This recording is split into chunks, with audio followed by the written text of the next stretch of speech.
What's going on, guys? This week we dropped our new pre-workout foundation and it is live on the website now. If you go to hostile.com, you can pick it up. Yesterday, I went to the warehouse and I signed 20 of them, and they're probably at the top of the pile. So if you pick up the foundation pre-workout now, you will get a signed foundation. Now, if you get a signed foundation, you will also get with it automatically, you'll win a free prize pack that has a hostility, a bloodshot, some lifting straps, a hoodie, a belt, and I think a shaker cup. So it's around a $200 value. So get to hostile.com right now, pick up our new foundation. I'm going to show you really quickly where it is, what it looks like, and how awesome the labels are. This is the new foundation. We have 3 different flavors. If you click on it, it'll take you to the page. We have Berry Blast, Jelly Bean Rush, and Tangy Blood Orange. And you're going to get 30 servings for $30. If you get to hostile.com right now, you can pick it up and hopefully you get the signed one and be the winner. Thank you guys for the support.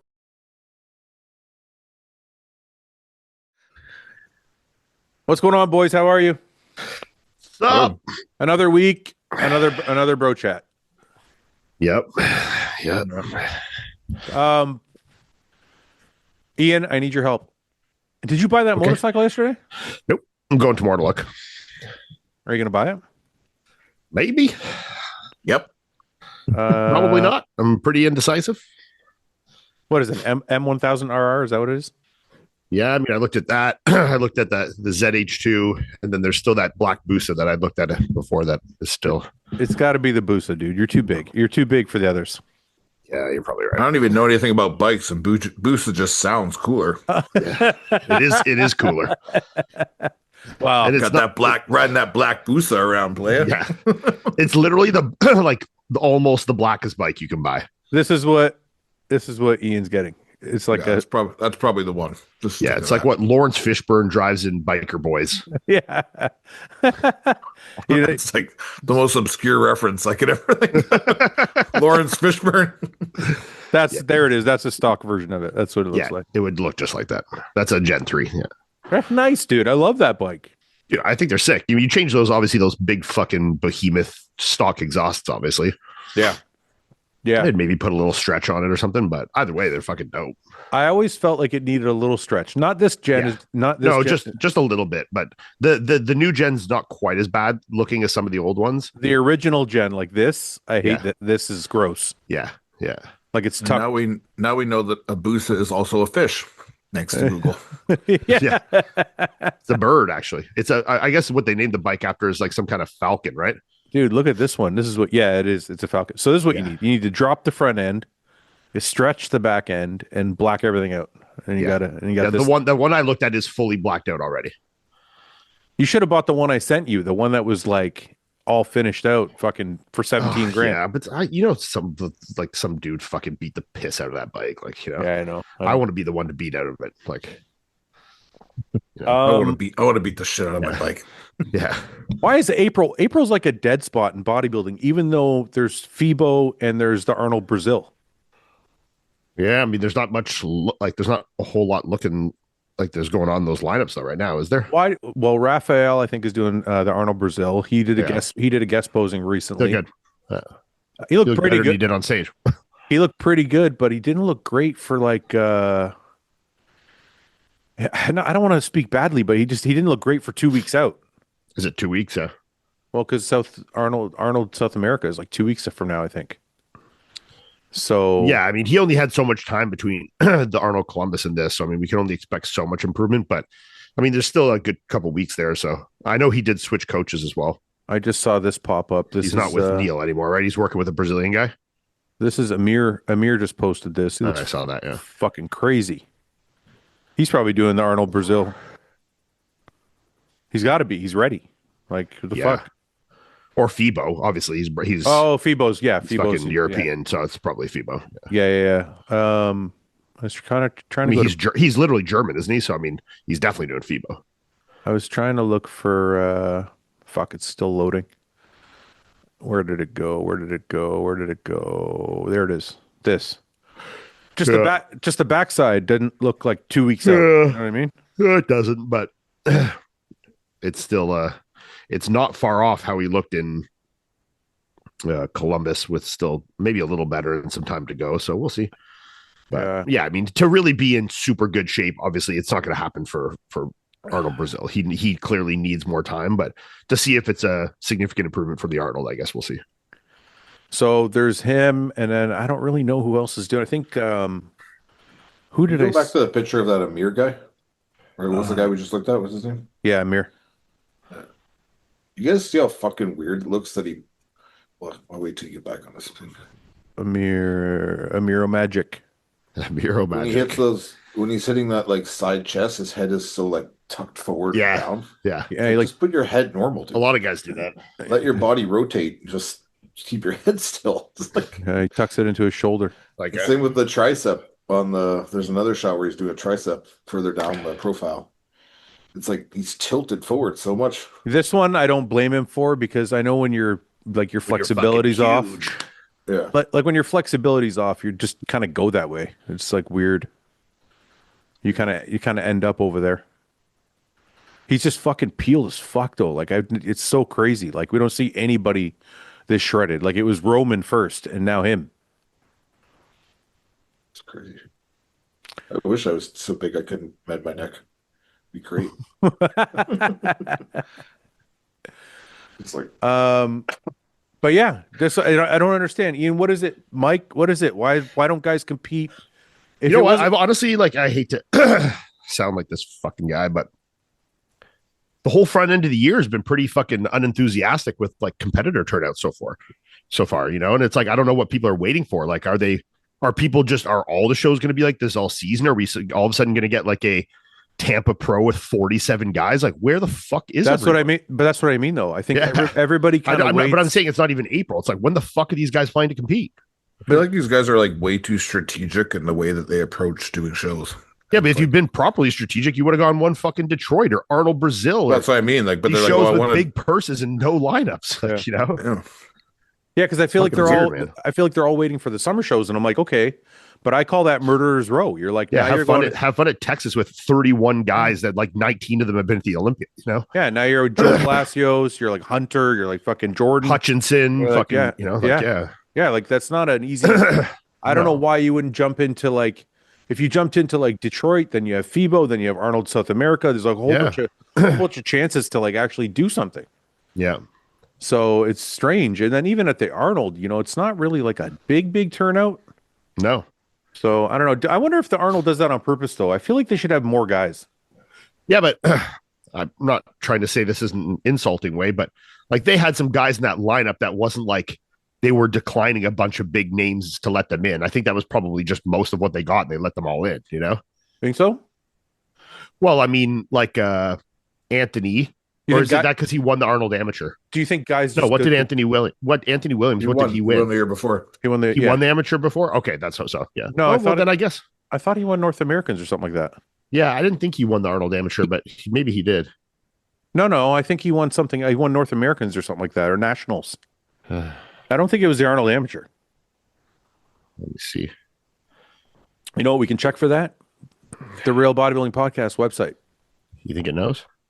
Dude, if you go to the Real Bodybuilding Podcast website, I'll show you. And you go to competition history, and you go to Anthony Williams. No, he won the Arnold Amateur. Yeah, he did. Let's just confirm it, though. Let's just confirm it. Yeah. We're gonna find out because this is the like real. This is that what tells you the real shit.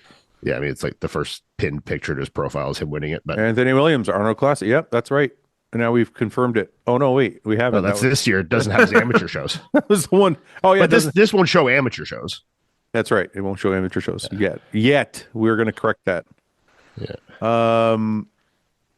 What's going on, guys? We talk about Merrick Health all the time because they are the preferred place I go to for lab work and medical oversight from their experts. But Merrick also has a second arm that's called Merrick Diagnostics. If you go to Merrick Diagnostics, which will take you to right now, they are kind of like a self-checkout lab markers. So you can do their comprehensive panels, or you can do your own. You can check out anything you want. You can check your testosterone, your HbA1c. You can check anything, progesterone, any of these that you see here. You can add to like an a la carte, and do your self lab, self checkout. You get the requisition, you take it to the place and get your lab work done on your own. That way if you don't need any medical oversight, you need anybody to read your blood work to you, and you want a cheaper option, you can check out Merrick Diagnostics and you make your lab work as expensive or inexpensive as you want. This is kind of the best way to check if you want to check your testosterone levels, check if your gear is working, check if you're running too low. This is kind of the best way to do it if you want to save some money. So, merrickdiagnostics.com. Check it out now, guys. Thanks for watching. Anyway, what's going on with you, Ian? Anything new? Yeah, hung a couple lights today, you know. Manly stuff, just being a man, you know. Another day being a man. Does that make you feel like a man? Yeah, manly. Yeah. Does it for real? Honestly. Yeah. Got the bar connectors, you know. Shut off the breakers, you know. I'm like manning, you know. You know what's crazy? I hung an air compressor in my garage. Wow, that's big, eh? That was a big deal, dude. I had to plug it into the ceiling and hung it on a hook. I put it together. I fucking no, Ian. Do you know what a pull toggle is? Like to pull start it? What's a pull toggle? See, you don't even fucking know. You're not a man. I don't know what a pull toggle is. I think you're just making that up. No, I'm not. So I think you just learned that today, and you're trying to impress. I learned it last week actually because I was trying to hang this fucking air compressor. I mean, I have an air compressor, so if it's something to do with that, I don't know what it is. No, it has nothing to do with the air compressor. It's if you put a hole in the drywall, if you're hanging something from the drywall, you push it through the drywall, and it's got a plate on the back of it. You pull it, and it hooks to the drywall so that you can hang something without it like breaking. Oh, I mean, I use anchors. What I call them. They're like an anchor, but it's called a pull toggle. Yeah. Okay. Yeah. So I use anchors all the time. But they're like I've never heard of that kind. But the wing nut ones only are rated up to like 10 or 20 pounds. Yeah, I got metal ones that I hung. Yeah. Some blinds and some lights that were 50-pound weighted. Yeah, these are 200-pound weighted. So I could hang the air compressor from it. Yeah. So I put in a couple pull toggles, fucking hung that air. I was like, nice. I called my wife out. I'm like, look. And you got like a long spool that comes down so you can air compress stuff or what? Yeah. So I can fucking I got an air wrench now, and I got a fucking air ratchet. I don't even know what the shit's called. Yeah. I called my wife outside. I'm like, look what I did. She goes, what'd you do? I go, I hung the fucking air compressor on the wall. She's like, cool, fuck off. She shut the door and went back inside. So you should be like when she came out. Yeah. Check this out, babe. Yeah. It's crazy though, man, because I don't do anything, and now I'm trying to learn how to do it. So anytime I do anything, I'm like, feels pretty good, man. Look at me. No, I'm lucky. Like my dad taught me a lot of shit when I was young, and obviously the more like I've owned a home, then like the more I've got like in the groove. Like when I first moved out or had my own place, you know, I'd have them over to like help me with a lot of stuff and like learn, and then I just kind of teach Melissa stuff now. So like even Melissa now, she could easily fucking change lights or change switches, like basic electrical stuff. You know, she can do all that herself, no problem. Like if she could hold the light and mount it by herself, like usually you just need a second set of hands to hold it while you do it. But she's getting pretty capable. The only thing she can't do is fucking paint. She just paints all over the fucking carpet and shit. But anything else she's pretty good at. Yeah, you know what? Samson said it to me best, because I said to Samson something about this. He's like, he asked me because Samson does all that shit around his house by himself. Yeah. And I said, I don't do any of this shit, man. I don't know how. He goes, nobody fucking knows how. He goes, you got to do it and fuck it up a few times, and then you learn. So I'm like, dude, I've done shit where like I've gone to, you know, install something and fucking drilled one hole in my wall. It was the fucking wrong size or something. I'm fucking patching it up. I don't know how to mud walls yet, so I'm fucking mudding these holes. I'm sanding it. I fucked that up 15 times. Like I used to do that shit all the time for sure. But I also do think like like I said, I was lucky that my dad was very adamant of like, you're a man, you got to know this shit, you know? Like not actually that like strict, but like he just knows how to. My dad is like one of those guys that knows how to do everything, so he really wants to like, you know, teach that, and he thinks those are very important skills to have just as a person, not as a man. But but yeah, no, it's cool to see that Melissa, like she gets pretty excited to like learn some of that stuff, and then she likes to take initiative. She's like, oh, I know how to do this now, I'll do it. I don't need to ask Ian to do it, you know? My dad was a blue collar guy that knew how to do all that shit, but he couldn't be bothered to force us to do it. So he'd be like, do you want to do this? And I'd be like, no. He'd be like, get the fuck out of here. And he wouldn't like force me to learn it. Yeah. A lot of mine was like kind of seed in the back of my mind that took some like practical trial as an adult. Cause as a lot of it as a kid, you like, your dad saying like, "Hey, come watch this," and you can learn, pay attention. I don't want to fuck. I want to go inside and play fucking video games and fucking jerk off. Like I'm not actually paying attention, but like I heard it enough over the years that like I knew it, but I hadn't practiced it or really paid attention. So a lot of stuff like but like could you change oil on like your bike for say? I changed oil on my Kawasaki. Yeah, so I mean, like how to do shit like that. But I love car shit. Like I took like on that, like you would know how to do that, or change your tires, or change your fucking oil, or service your bike in any ways that you would need. Like, so a lot of that was just like shit I heard in the back, but like didn't really pay attention because I didn't actually want to be there. But I took auto shop for 5 years in high school. Oh, okay, well, that's valuable. So I like do. I'm not proficient or anything, but. No, but I'll sit there and fuck around on my bikes for hours happily. Yeah. You know what I mean? But doing stuff around the house, I'm like, fuck. Let's call somebody to do it. Chick shit. Yeah. Chick shit. Yeah. The only thing I don't do is paint. Like I could not I'll do little touch-up stuff like, if I need to like repair a hole in the wall or fucking, there's a scratch, I can do that and I'm good at it. But like paint, like we just had our bedroom painted. I'll send it to you actually. I don't know if you can show it on here. What we did with this fucking thing. It looks crazy. Where should I send it? Send it to my phone. Text it? Yeah. Or send it DM me if you want me to pull it up. I just texted it. Oh. Well, it's easier if you just DM it. Okay. DM it to me, yeah. I gotta actually upload this real quick. What was I gonna say? Mike, do you do any of this shit? No. Just flat out. No. I get really irritated if I get asked to help too. I'm like, fuck. Does Kat do everything? Oh yeah, she hung the ceiling fan in this room. I refused to help her. See, Summer's, I'm like, we better call somebody. She's like, I can do it. I was like, yeah, right. Yeah, Summer's like that too. She'll fucking do everything.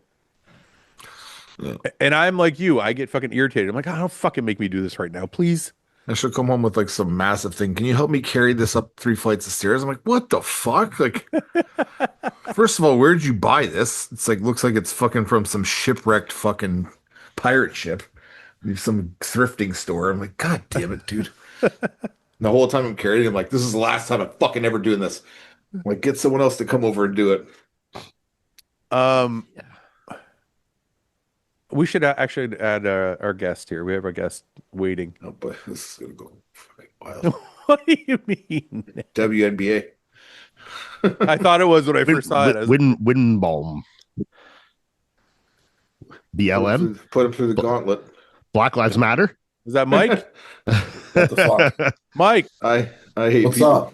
What's up, man? How are you? Mike, this is I Ian. literally Ian thought I was just talking to you. Now I got the whole group. Holy shit. Hey, Ian, get wow. the gallery. Get the gallery image. do you That's badass, man. do you got all of us or just one of us? I got all of yous. Okay. I got Mike actually in the front. Now your goes to you. You can change the gallery. I think if you you can swipe so you can see all of us, not just whoever. Are you on your phone or are you on a computer? I'm on a fucking laptop. In the top You can right change that corner, too. the top right corner, there should be a little grid. Next to the sign-in thing. If you click on it, you can click it to gallery. I gotta put my Paul glasses on. Top right Gallery? corner. Top right corner. Yeah, gallery. Yeah, click gallery. Oh yeah, there we go. Wait, there's only 4. Is Paul in there? No, not No, yet. he's not here yet. He's coming. Oh, that's why. All right, How are you, man? fucking good. How are we doing? This is awesome. Everybody, this is Mike. Mike's wife reached out to me Without me knowing. without him knowing, and said Mike was the man, and you're a fan, and you're a massive bodybuilder. So I said, I'm not a massive bodybuilder. I said, let's lifted have. weights since I was 13. Oh, So, you're massive. Don't worry. How old are you right now? 55. You look good, man, for 55. You're still carrying a lot of mass. Looks way better than Paul, that's for sure. 5'10", 265. Oh, No way, really? Yeah. Do you ever compete?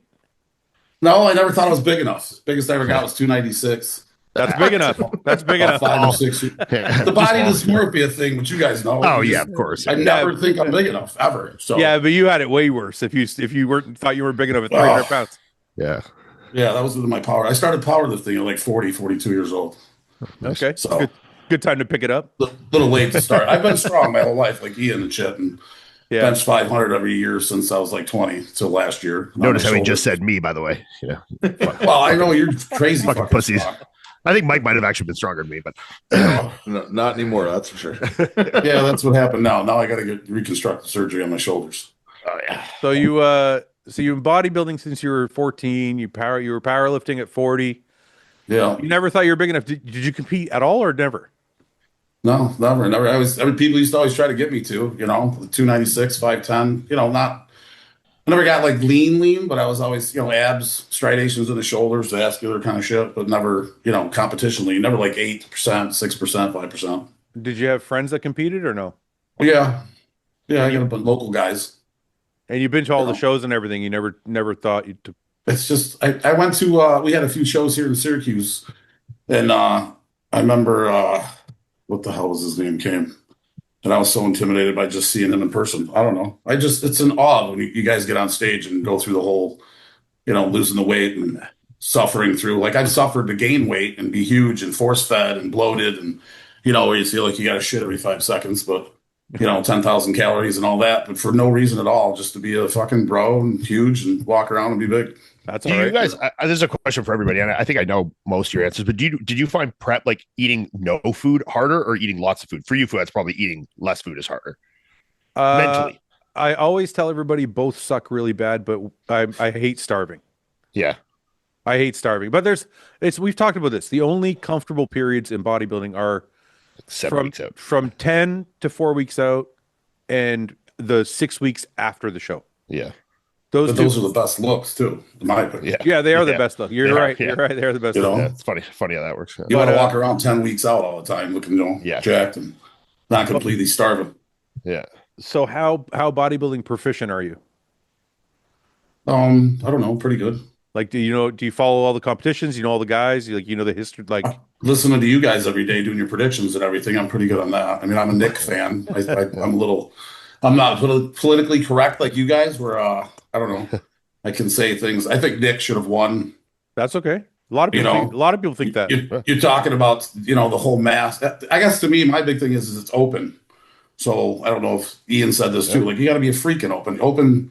Open was the freaks, Ronnie Coleman's, all the huge guys. It's supposed to be like a circus show. They're huge, massive muscle. We started the, classic and physique and all these other ones basically to satisfy the people that want that, prettier look. Mhm. So the open should just be the guy that's got the most muscle and the hardest look, in my opinion. You make a good point, but I have a question for you, Mike. I like this because you're a fan and you've been watching bodybuilding forever, so you kind of get that perspective on the other side, right? Yeah. From your perspective, if saying what you're saying, I remember in the early 2000s when mass was reigned supreme. Yeah. Everybody complained that the guys were too big and too sloppy and it didn't look good and they all had bubble guts and that was my era. And so that's why we kind of got to where we are now. Well, So- but was it they were too big? Like it seems like they just focused on the gut. It's the gut. Like Well, for that's- Nick losing, it was his in between poses. It wasn't, I do think the it was stomachs stomach. were an issue. Yeah, I think the stomachs Back were an then. issue in the early 2000s for sure, and I think they corrected that. But I think with Nick, like, it's not like it was. He's not in early 2000s, mid. No. That's not what I'm saying. No, That's sorry. close. Sorry. That's not what I'm Yeah. implying. What I'm implying is not that Nick was there. What I'm implying is Mike is saying that we should let mass reign supreme because it's open and we have classic for shape. Mass with conditioning though, and that's what Right. Nick has. He has both. Right. He But just doesn't have the pretty look. But the guys in the early 2000s had conditioning as well. What I'm saying is when mass reigns supreme, what happens is you go down this road where eventually you do start getting the bubble guts and you do start getting the blown out waists, right? So I think they're not trying to go back to that. So what I'm asking you, Mike, is if it went back to that, would you be okay with it? Absolutely. You do. You're like mass all over all else. Mass, just the largest, Hell freakiest yeah. looking dude, the biggest legs, the biggest chest, the biggest arms. So, But he's like- got to be. It's got to be conditioned, like you guys have brought up before. Like Marcus Rule was gigantic. I mean, he was a little disproportionate with his legs, with his upper body, but he never came in as hard. And like Ronnie, he was the king because he was not only massive, but his conditioning was insane. But You I'll know what I give- mean, so he had both of them. But I'll give you an example. Like if we went back Yeah. to this, right? Like if you look at one of the prime examples But can would it be like Dave Palumbo, right? He's absolutely humongous, Yep. but doesn't have the greatest shape. Is that okay? But yeah. Right? Like, Yeah. look. This I is see what what you're saying. this is what we're talking about. It's like Yeah. guys are just going to get bigger and bigger and bigger until they're. Yeah, I mean, I think you can still allow guys to get bigger, but still penalize the midsections, and that's what creates something like a Nick. You know, so Right. I think it can be both if you judge it properly. You know, I think if you penalize still for when stomachs are out of control, but you need to find a middle ground where, you know, if Nick's just letting it go in a little bit of transitions, it's not deducted so hard. Well, I mean, I guess it's not deducted that harshly because I think Nick still came second to the fucking Arnold. Well, hang on a minute. Let me ask you And this. do So, you think he lost the show? Basically, that's what everybody's saying is because of his transitions, not because of his look. Him from the back, we know he won most poses. So it was basically, I mean, every time I hear anybody, not just you guys, but talk about why he lost, it was the transitions. He let his gut out, you know. but let me ask you this: it's not Yeah. like he lost to a little guy. Like Andrew's, No, you know what I mean? No, yeah. yeah, no. So if we're gonna No. if we're saying mass reigns supreme, well, yeah, Andrew's got the same amount of muscle but better shape. So it's like, how Well, do you? not same amount of muscle, but he's But you know what I'm very saying? It's very not- heavily muscled still. Well, I Yeah, guess yeah. we'll see when Samson comes in the Yeah. show. I guess what I'm Now that saying he's is like, 350 pounds, and he's pretty much a perfect physique. So I guess what I'm saying is like, it's not like he lost to a small guy, is what I'm saying. Right. You know what I mean? So it's not like the mass didn't matter. It's just that he went up against another guy that had a lot of mass as well. Yeah. So they did, but it seemed like that Andrew wasn't as in shape. His conditioning wasn't as good. definitely, So we had his pretty shape, Yeah. and then we had Nick's gut in between poses, right. which I think I think I don't know. where it came down to, Mike, was since you're playing with levels, right? So you Yeah. have like let's say you have the box for mass, and Nick's is 100%, Yeah. and Andrews is 90. Then you have the box for shape, and Andrews is 100%. Is Nick's 90 No. or is it No. 80? Is it 80? You know what I mean? Yeah. And then you I have got and then you have the box for conditioning, and Nick's is 100. Yeah, I guess that's just Right. where then you weigh each box. If you're weighing them all evenly, Weigh is it it out with them. 33%, or if like no, the mass box, the conditioning box are weighed, 40, and then it's 20 on the shape. It depends kind of how That's you're. what I'm saying. Is I think the shape Yeah. box is what made the difference. Yes, Yeah. where Absolutely. the argument here would be that it should be switched, that the shape box is less proportionate to the size box. No. I and don't that's mean that. where Nick could take him over. No, I don't mean that. I mean, let's say all three boxes are equally weighed. Yeah, What I'm saying is if they then I could see Andrew winning. what I'm saying is if they traded Right. places Yeah, on the conditioning and the shape, or sorry, the conditioning and the muscularity, yeah, the shape box isn't a wash because it's like it's a 10-7. It's not a Yeah. 10, it's not a 10-9. Do you see what I'm trying to say? yeah, yeah. So I think if you I don't know, I know they say it's transitions, but I don't think it was just that. I think it was kind of they were weighing all three categories, and that's where Yeah. they kind of went, right? Look at Paul. this fucking guy. Hi guys. We got another Paul. Actually, that's Mike, but he looks like Paul. Mike, Me a little bit. I can put my cheaters on. There you There you go. go. Hey, I like this. You got to grow your beard, a little bit of beard now. Paul, Yeah, I just shaved it. Is Paul, this, Mike is a fan of the podcast. So he wanted to. Huge fan. Huge fan. You guys have a great podcast. Everything's great. It's all positive. You don't bash people like all the other ones. They don't drone. You guys don't drone on, No, you know, and just fill stuff with empty chatter. It's really funny. And then the bro chat shit. Only me sometimes. You know, well, Ian gets you a little ramble, gay. but you normally We'll ramble just- about funny shit or good shit. We'll just you know? we'll cut gay stuff. 40 minutes of that later. You were appropriate. You wrote appropriate attire too. I see. Yeah, I got my I hate people and my pedophile hunter. Figured Mike would like that, you know. Mike's in a I fit, love right? people. I love people. Mike's a real people person. Oh God. So, Mike, Anyway. what do you do? I work for a utility company here in New York, Syracuse, and I'm just started doing coaching. It's just actually in the middle of making my company for Garofalo Performance for like lifestyle coaching. I've coached a lot of people as far as I've had a strong bench. I benched 500. Like I said, I've always benched a lot. Really strong guy, squatted 865, all that crap. And so I've gotten people really strong. People wanted to bench over 400. All my friends. I give tons of advice and stuff on juice and I don't know, drugs, lifting, everything, and it's done for free. Can forever. you help Paul? Because Paul wants to get. I need a lot of help. Paul's Yeah. I got a bench routine. It's like 9 weeks. You'll gain, and off juice, you gain like 40 pounds. Well, I like to take juice, and bench is not a strong exercise for me due to a severe The shoulder juice injury kind that of I have. screws it up because it's a progression. So like halfway through, when the juice kicks in, the numbers get all skewed because it goes by a percentage of your max. So then all of a sudden, it's the percentages are way off. Yeah. Well, I like to get up to like 325 maybe.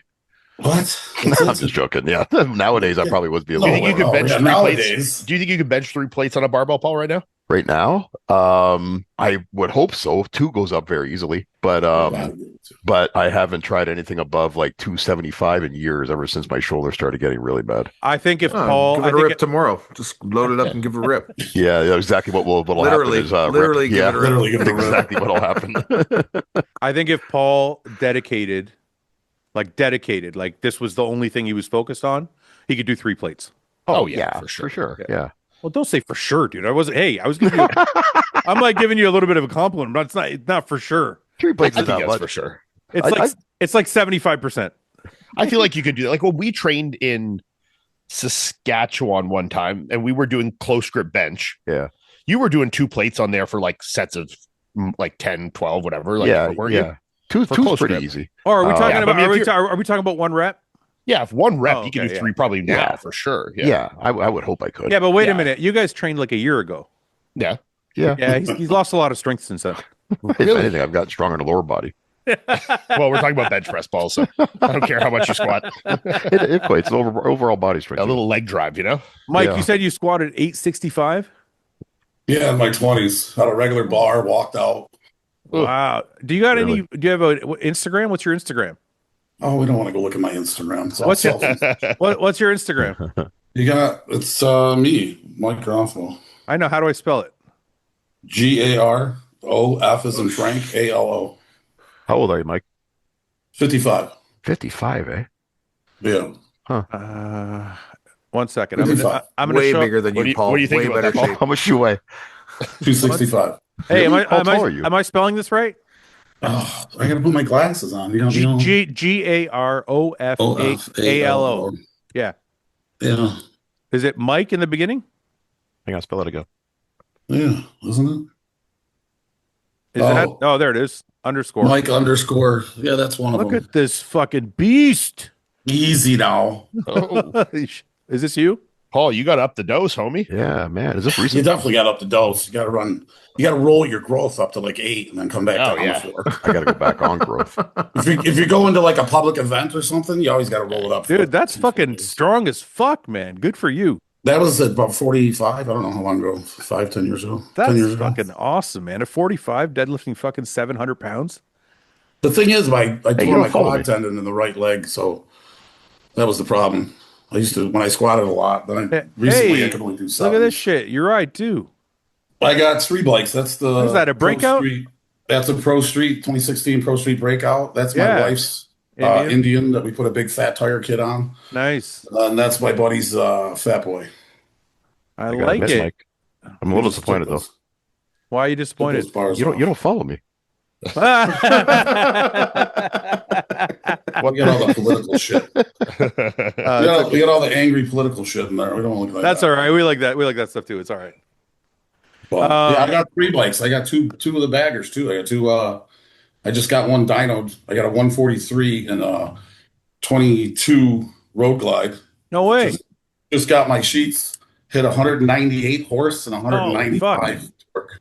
Good for you, man. Fucking crazy. And then my other one's got the 135 crate motor in it.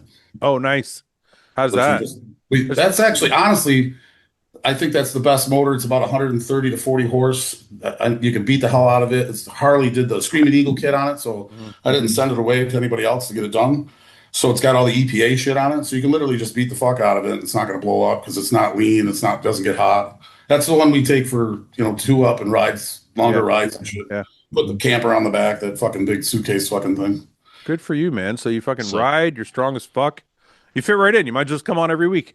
So I'm telling you, the people around me here, there's not a lot of people like, well, you guys know, now the new generation. It's awesome that all these kids are lifting weights. I think it's amazing, but holy fuck. Elaborate. What do you mean? Go ahead, tell us what you're thinking. I don't need to elaborate, Mike. You know exactly what I'm talking about. It's hard, man. No. We want to hear someone else say it. Go ahead. And the shit you guys talk about, like the respect. Like when I grew up when I was 13 years old, I lifted in, hardcore gyms back then. Everybody was hardcore.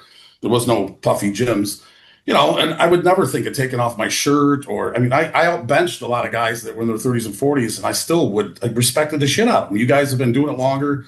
It's a respect thing, especially at gym. There's gym etiquette that's just absolutely gone now. You know what I think? You know what I think though, Mike? I think the taking the shirt off in this era is different than the taking shirt off in our era. Yeah. It's gotta be. In our era, you took your shirt off because like you had something special to show. Yep. In this era, you take your shirt off just because it's part of social media. Or like, everyone gonna pose after my workout. It's just part of what they do. It's not.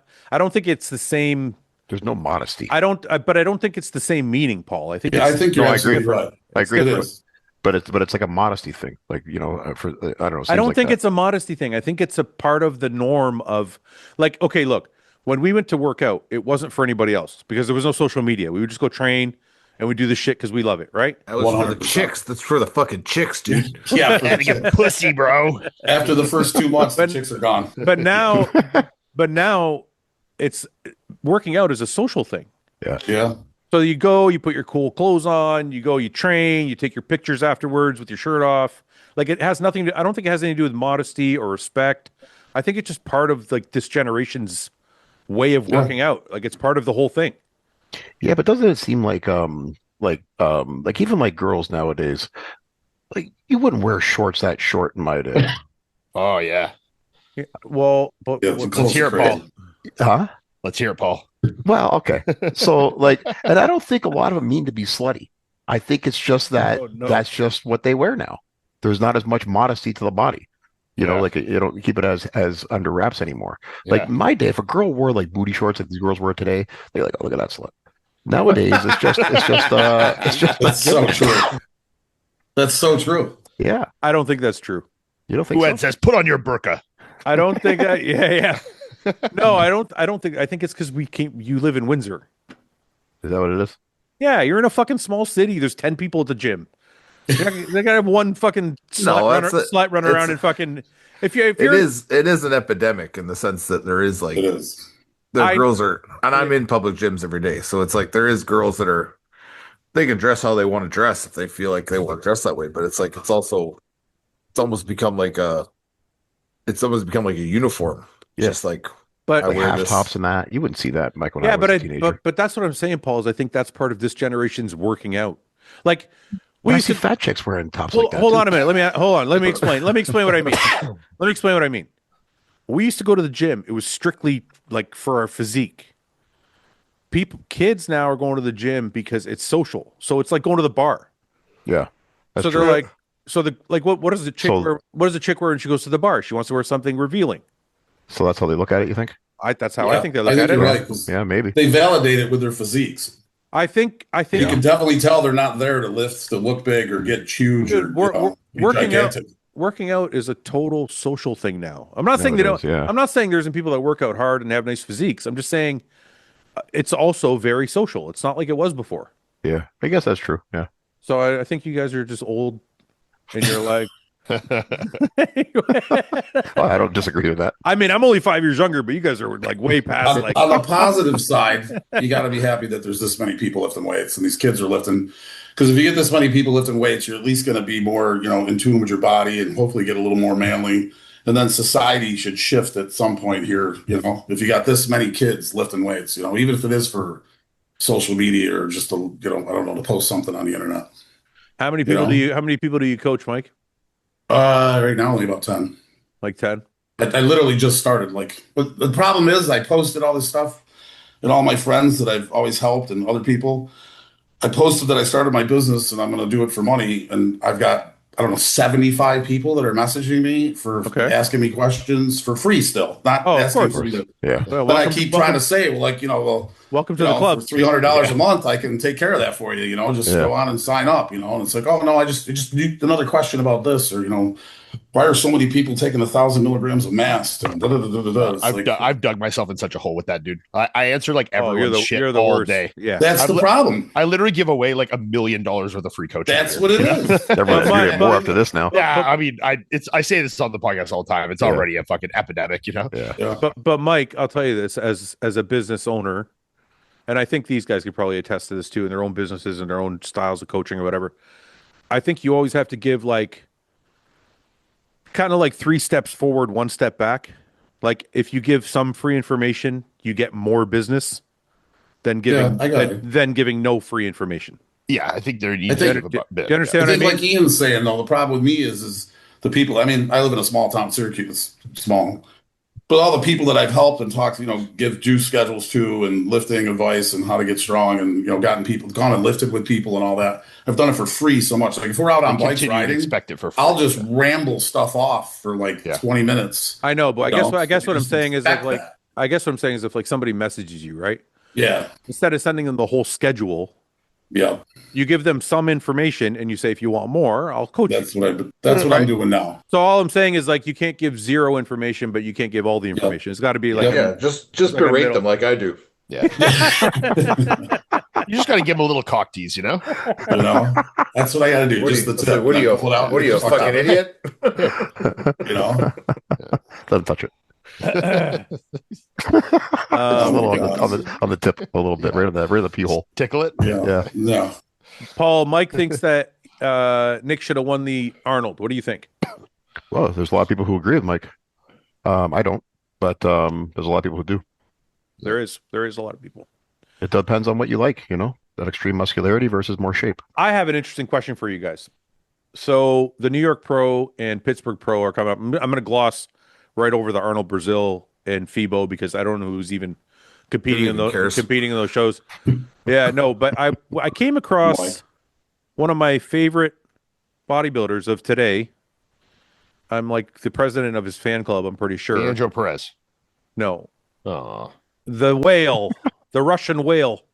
Oh yeah. Sergey Danilov. I love this guy. I'll post random shit on my story and he'll just like respond funny emojis to it all the time. I know he does that to me too. Yeah. Listen, look at how Paul. This guy. He's fucking huge. Listen to me. He's 346 pounds. Shredded. And look at the condition he's in. Yeah, this is insane, dude.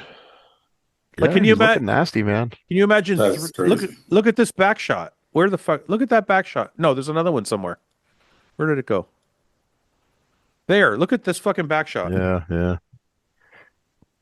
At 346, he's got lines in his glutes. Yeah.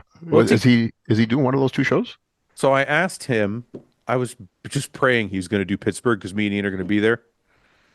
And I said, "What are you doing?" I'm like, "Are you doing something?" I'm like, he's like, "Oh, I'm focused on the Olympiad." I'm like, "You're almost ready for a show. Like, what do you mean?" And he's like, "Well, maybe something before." And he put a winky face. I'm like, this guy's got to be doing Pittsburgh. So the question I was going to ask you guys, Mike, I'll throw it to you first since you're our guest. Yes. If that guy goes against Tonio, what happens? You're asking me. I'm the guy that likes the massive, huge I know. I don't think anybody can compete with him. I mean, he's, maybe the top 5 guys, but he's gigantic. I mean, it's not only that he's gigantic, he's full everywhere. His back looks insane. And his shape's not bad either. Yeah. His side leg is unreal. I can't even, the width, his hamstring drop is insane. I made a bet with Paul that he would be in the top 10 at the Olympia this year. Yeah, I think that's 100%. Absolutely. I might be losing that bet. Are you changing your tune now, Paul? Yeah. No, absolutely in the top 10. I got you. I don't waver like that. Okay, before you don't, since you're not changing your tune, before we forget, what's the bet again? I think I had to trim my beard a little bit, and you had to grow your hair out for 6 or 7 weeks. Just trim his beard a little bit. Yeah, go to the barber and make it look better.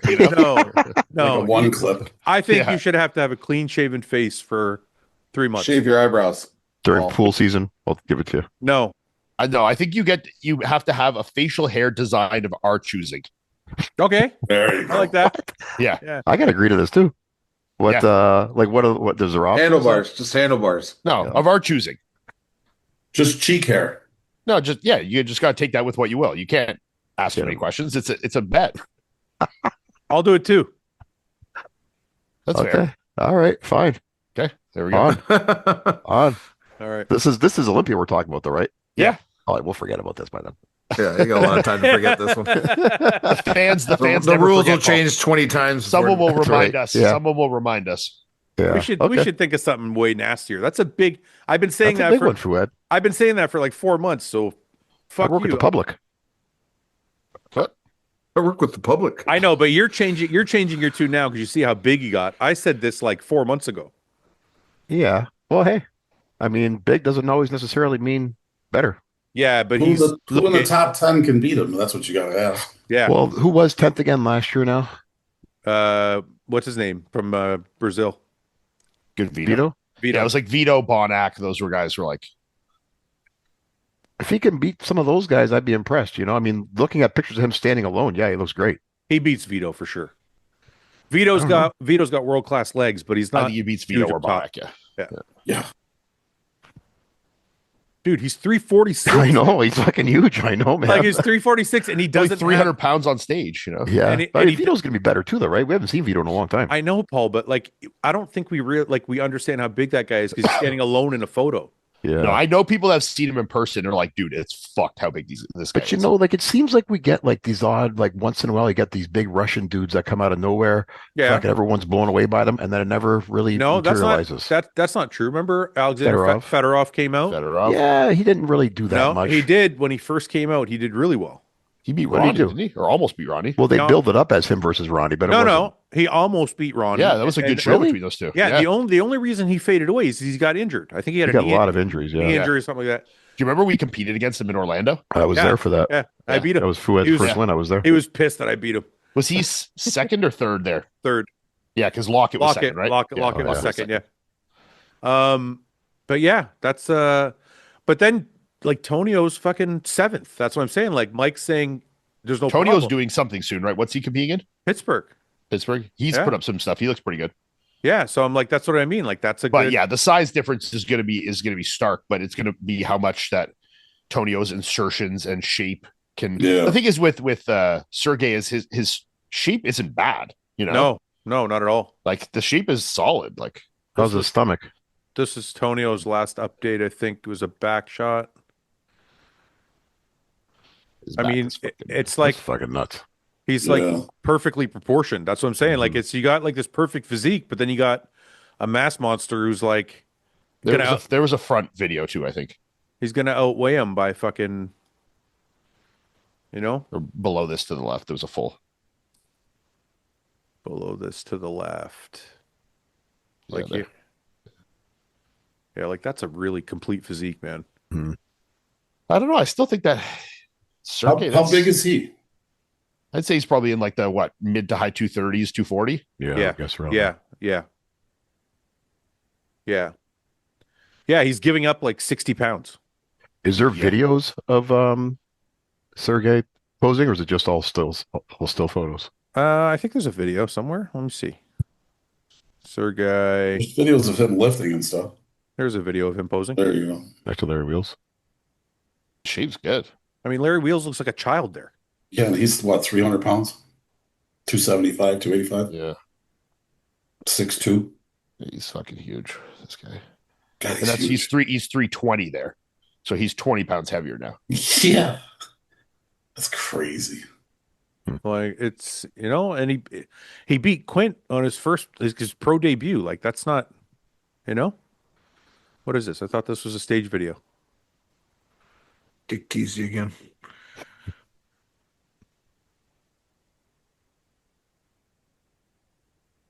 Yeah, that's wild.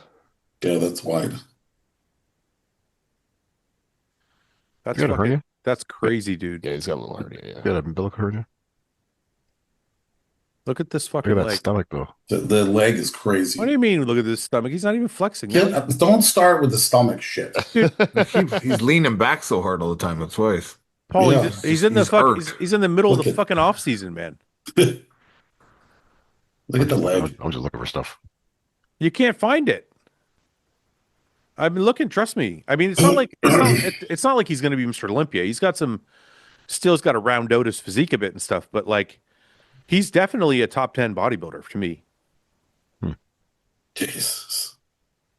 Yeah, I mean, if he comes in looking like that, I can see him challenge, being right there with Raphael. I don't know if he beats Tonio though. Tonio 7th. Wrestling a bear. I mean, there? I mean, look at like this is 290. Look at the difference in his leg. His leg's His, ridiculous. leg, his hamstring's crazy. Yeah, I'd definitely like to see what this guy looks like in person. It's fucking that's huge. He was at that expo. He dwarfed everybody. I know. I saw a picture of that. That was crazy. What expo was that? I can't remember. Chris was there though. There was even Chris was there. He dwarfed Chris. Him and Smyov, the other Him and Andre 350 Smyov, pound Russian. They stood next to Hottie. He looked like a child.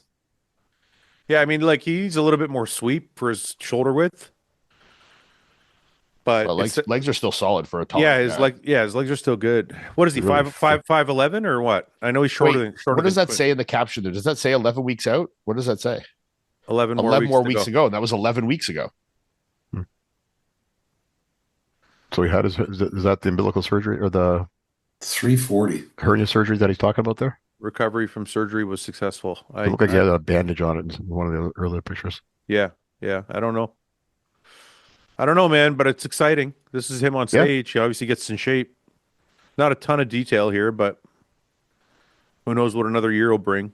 That's bad color on that shot too. That's hard to tell. Yeah. Paul, you're going to be fucking handlebarring it for a while, I think. We'll see. We'll see. We'll see. You've been impressed before by pictures. We can do and better. not We be can do better than disappointed. handlebar. You're right, Paul. I have been fooled before, but I can't. But I think it's harder to be fooled by like someone they say they're 346 and they're in 8 weeks out condition. Yeah, this is like Dallas McCarver shit. Yeah, like how do you? Yeah, how can he fuck that? How can he fuck that up? You know what I mean? Like if he's 346 without a gut, Right. how could he possibly fuck that up? If he's in that kind of condition. Right. Well, he's not going to be 346 on stage. He's I going to be. know. What I'm saying is, if he's 326. What I'm saying is, if he's 346 in that shape, that means he's 310 on stage, even at 300. It's still bigger than everybody except for like Samson and fucking Nick. Yeah. If he comes in shredded at over 300 pounds, yeah, he's going to. That's what I'm saying. It's going to be hard to keep him out of the top 10. That's what I'm saying. Unless there's issues with the waist control, posing, details not there. Maybe he's watery, whatever. But it's going to be hard to deny size like that. Yeah. Yes. Okay. Well, we don't have any shows to cover this week, so maybe we'll just get right into questions. Paul, how was your week this week? Well, what is today? Tuesday? Oh wait. Yeah. Did you guys get snow too? Oh, just a little tiny bit. It didn't even stick on the ground. It just a couple flurries. You guys get a lot? I woke up. Yeah, we had like, I don't know, a couple inches this morning. It was like a good amount on the ground. But then it was like warm and sunny the afternoon. So it's already starting to go. And I think it's going to be like fucking 15 degrees, like 60 degrees, something this during the week. So it's supposed to get up to like 20 here tomorrow, I think. And today was like 2. I'm going riding on Sunday. I rode once already this year, Fouad. Did you? Yeah, I took my bike out once. How was it? End of last week. Oh, it was fucking nice. Mike, you're from New York? Yeah, Syracuse. You've been out already this season, haven't you? No, because my 2 big bikes are still getting worked on. I got to pick them up this Saturday, and then the 135. My kid, I don't know, shredded the belt on it again for the 5th time. So I don't know Why don't you do a chain conversion on it? I'm gonna do it now. Yeah, I just got one for my bike. It's actually they're doing it this weekend. Yeah, all the other 2 got the chain conversion. I beat the shit out of my bike, so I don't know what the hell he's doing to take cogs off a belt. I have no idea. He used to be about 370. I dieted him down. He's 260 now, 255. Lean as shit, looks really good, 6'6". Oh boy. But when he was 370, I thought like maybe he was jumping up and down on it, or like, when he went to launch it, he was, you know what I mean? Because if the swing arm moves, it tightens that belt up. So maybe that's how he was ripping the cogs off. Yeah. But now he's 260, so I have no idea what the hell he's doing. But yeah, no, I haven't been out yet. Ian, I'm going to show you something. You're going to laugh at me, okay? But I'm going to. So obviously, I'm riding with one arm, so I've been making a lot of adjustments to my bikes so I can ride them all. And the Harleys are almost done. I'm converting them to automatics. but I'm a little bit worried about riding the road glide because I've already dumped my bike a couple times in parking lots and shit because I'm just having a trouble adjusting. Yeah. So I'm worried about riding the road glide because the road glide's like fucking 900 pounds, right? Yeah. Yeah. Check this shit out.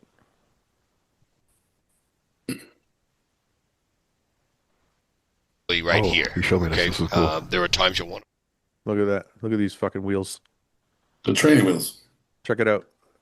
It's don't call it that. It's called landing. Training wheels. It's called landing gear.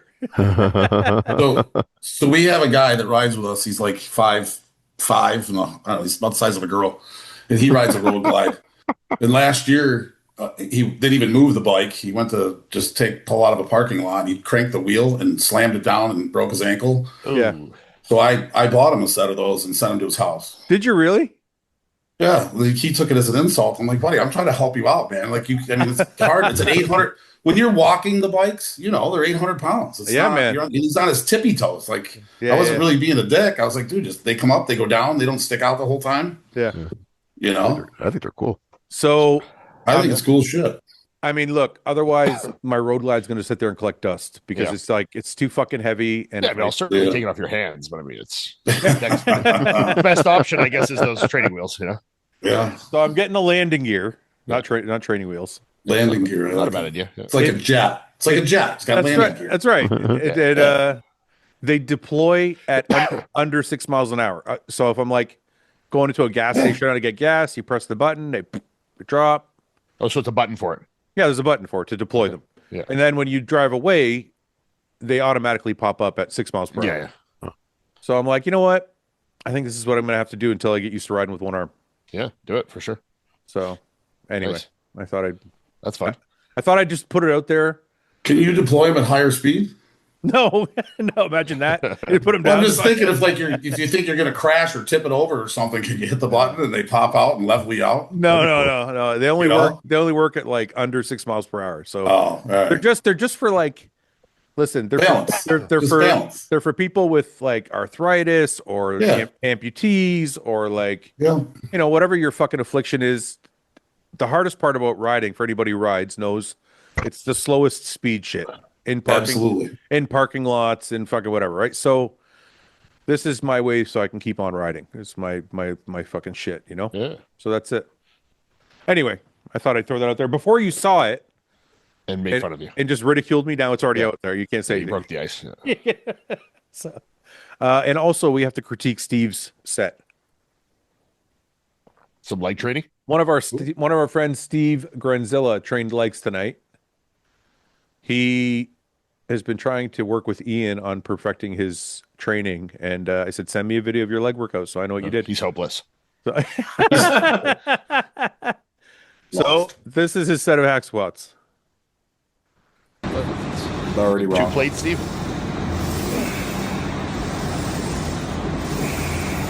Is there fucking bands on there? Is he using reverse bands, Ian? I don't see him.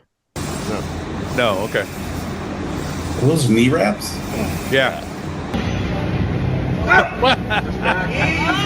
Where's the rest of the set? He threw it instead of bench because he's a good I love it. because he's a good bencher. I love it. That's funny. That's Steve. Yeah. Sounds like he's moaning. Yeah. What's he got on there? 3 plates? 4. I wonder who's stronger, Paul or Steve? I've trained with Steve. Steve's strong. He's the strongest fuck, yeah. Steve is strong as fuck, just not on legs.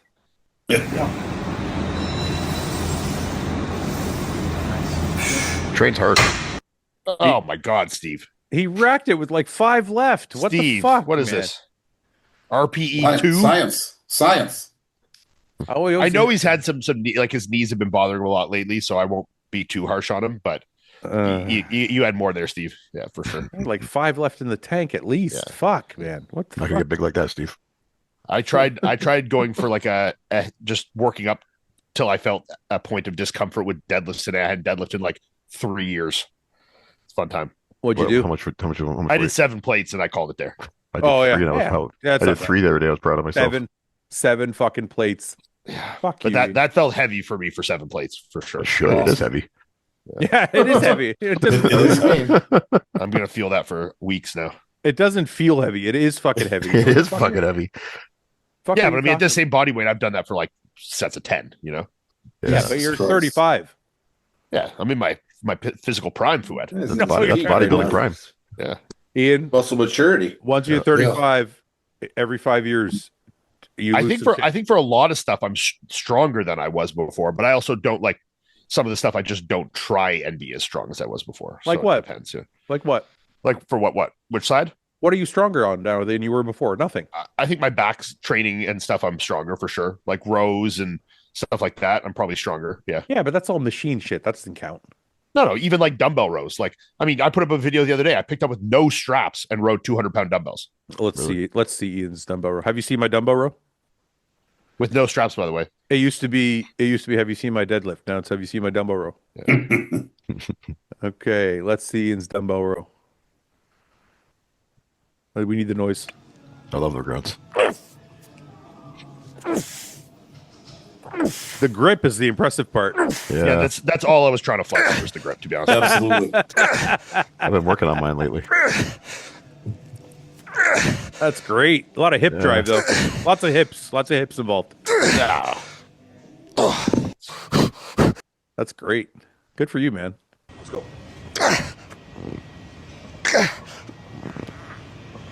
That's a hard machine, man. Oh, it's so hard, yeah. That's my least favorite T-bar row.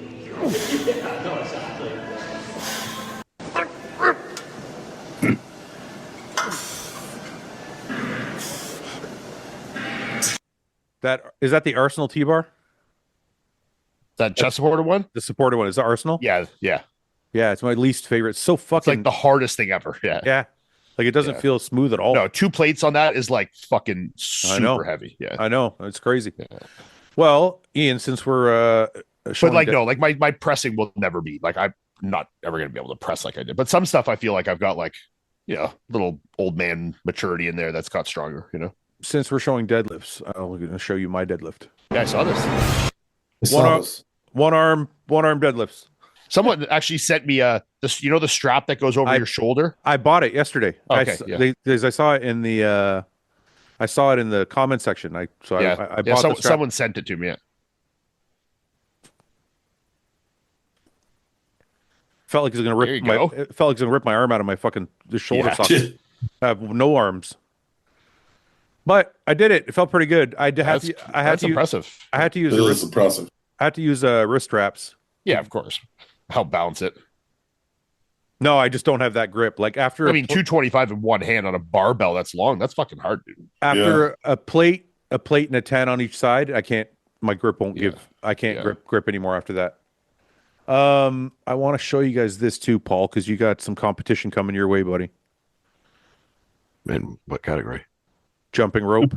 Oh, Every yeah. Well, I injured myself. Stomping rope. Injured yourself. Yeah. You mean yeah. stomping rope? Stomping rope. That's probably what led to the injury, Mike. It's a calf injury, so that's probably what led to it. Floor fucking? Yeah. Beating the Dude. ground. Paul, me and you are gonna have a jump rope off. I'm up for that. I got one arm, dude. Look at this shit. I bought this thing yesterday. One arm fucking jump rope. How the fuck does this work? You grab the middle of it and you swing it forward, Over top and it goes around you. My God, that seems so It's hard. $160. Well, but sometimes you got to do. Listen, Mike, when you Shit, dude. Taking advantage of you. they take fucking- advantage of Just put one rope on the wall, get Paul to swing the other side, and you just fucking like double like double dutch, yeah, like Yeah, double yeah. dutch. And I'll sing a nice little tune. Sing a song while I jump over it. Yeah. Listen, You get the two going at the same time. they take advantage of you when you're crippled, man. They fucking they're like. You want to jump rope? $200. Fuck off. I wonder if that's why they do it, Mike. Of course they do. Well, they're not making much. They're probably not selling a lot, so we got to make the Right. most per unit here. Yeah. For sure. What the fuck, man? Is that? I wonder if that would be like. Can you do that with 2 hands if you wanted to? Send them a video of you doing. How am I going to do it with 225 two hands, one Paul? My and arm. tell them No, to not you, sponsor me. you. No, you can't do it with 2 hands. It's got one grip in the front. You do it this way. Oh, I only have I one guess grip. you could hold it and Yeah, you could hold it with both hands and do it that way. That'd be harder though. Just use a fucking skipping rope, Paul. Yeah. Why do you want to use the adaptive one? I don't want to. I was just thinking. You're so selfish. You're like, I want to use yours. He can't even let you have that. I know you can't let me have the cripple If one. it was easier, then I would maybe borrow it off you. But if it's not, then I don't want to use it. Imagine it's easier for the crippled guy's shit's easier. I can make fun of crippled people now. Yeah, you can for I sure. mean, you always could, but now you definitely can. Yeah, but now I'm allowed to. acceptable. Now Yeah. It's just like how I can tell racial Socially jokes. acceptable. why can you tell racial jokes? He's Italian. Yeah, I'm Italian. What does that Oh. fucking mean? Well, I'm in then. Oppressed people. Yeah, we're kind of like neutral. Yeah, they're non-whites, Fouad. That's right. Yeah, look at me. I'm not white. Italians are not fucking neutral. Yeah, they're like kind of in the middle. Like, look at me. I'm not Not- white. Clearly. You're part of the So you're red. bad side I'm red, in yeah. World War II. Well, we went to the winning side once we. Yeah, because you're like, we're losing. We better run to the winning side. Hey man, hey, we don't have loyalties to anybody. We just want the winning team. Bandwagon. Jump on the bandwagon. We're not stupid, Mike. But if we see a sinking ship, we get off it. So why do you Oh, think, go over here. Oh, why do you think you're allowed to be racist? Because I'm colored a little bit. Because you're red? Yeah, I'm fucking and I'm you do brown. Milano tan? Yeah, you can say racial jokes too. I can tell racial jokes Yeah, you can too. I'm gonna against, start against cranking the everybody. Milano tan. I'm gonna be racist as fuck soon. Yeah. I'm just gonna turn myself black. Yeah, identify as whatever you want. Yeah. Okay. Fouad, do you believe in fate or everything happens for a reason? For example, do you think you were meant to have your bike accident, as bad as that sounds? Ooh, that's a deep one. I'll ask you guys. Do you guys believe in fate? No, the question's No. for you. Fuck you, Ian. Yeah, don't deflect. Yeah. Don't deflect. I ask you guys for help with prayers all the time. I get no help. Always comes back to Paul. It does, yeah. Hey, what about me, guys? Huh? What about me? Paul, do you believe in fate? Not really. Like, not in the sense that like there's a script, pre-written script, you know? Like, I think you put yourself in positions in life and then things, follow those patterns. But I don't think there's like some pre-written story to our That's lives. not. But that's not fate. That's just putting yourself in. Right. Putting yourself out there is different. I'm saying you Yeah. believe in fate. Like No, but something- what he's saying is those putting yourself out there, it doesn't matter because it was already predetermined anyways. Yeah, see, I don't believe that. he doesn't believe that, Ian. No. Do you? Well, Ian? how do you know your choices that you're making are predetermined? That's the question. That's Well, I the don't that's know. the tricky part about this. Because I agree with you. I think it's your choices. You choose things, that's the direction you go. Mhm. But then the more advanced part of this would be is what about those choices? Are they Yeah, predetermined? they were. You thought they were choices, but they weren't really choices. Exactly. But they were choices. Then it gets messy. To you. But if I had options on the table, then they were But, choices. but you still made the choice, and that choice was already But it was known and already predetermined, yeah. decided. It was predetermined. presented. It was presented to you. I know what You, you're saying. you thought it was a choice, but it wasn't. It was not actually ever a choice because it was already determined that you were going to There make you that go. choice. So next time I have a decision to make, I'll just pick the opposite of what I would do then. And But I'll that just doesn't throw matter fate because right that off. that could have been That could have still been predetermined too. It wouldn't know that because I'm going to But do it something would that it would. because it's all predetermined. So It to would- you can think it's a choice, but the outcome was already decided. So this story predicted that I would pick something completely opposite of what I'd normally pick. Correct. Yes. Yes. Okay. that's- Just stop That's for the, a minute. that's the point. I'm not saying I agree with it. I'm saying that's the argument. Is that Oh, okay. if it okay, is okay. predetermined, it doesn't matter if you switch your mind because the switch of mind was already predetermined. Well, with me, I'm very undecisive. Doesn't matter. So Well, that's predetermined. Undecisive is not a word. Indecisive. But yeah, that's what I said. No, That's you said undecisive. Right. So I think with that, Indecisive is a word. undecided. I don't make indecisive. decisions well. Yeah. I don't like to make choices. Underestimated. So can we go back to the question? Let's go back to the original question. Okay. Paul, do I you believe in fate? do you believe in fate at all in any way, shape, or form? In any shape or form. Yes. I think that there are certain predictable outcomes, but I don't think What does that mean? it's- Explain that. That doesn't answer the question though. That's Yeah, just give us a yes or no or move No. on, Paul. No. I Okay. don't know. No.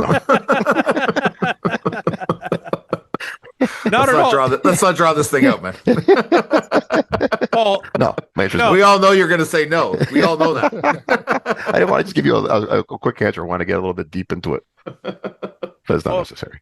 I want to hear what you're going to say. No. That's it. Just no. Yeah. That's enough.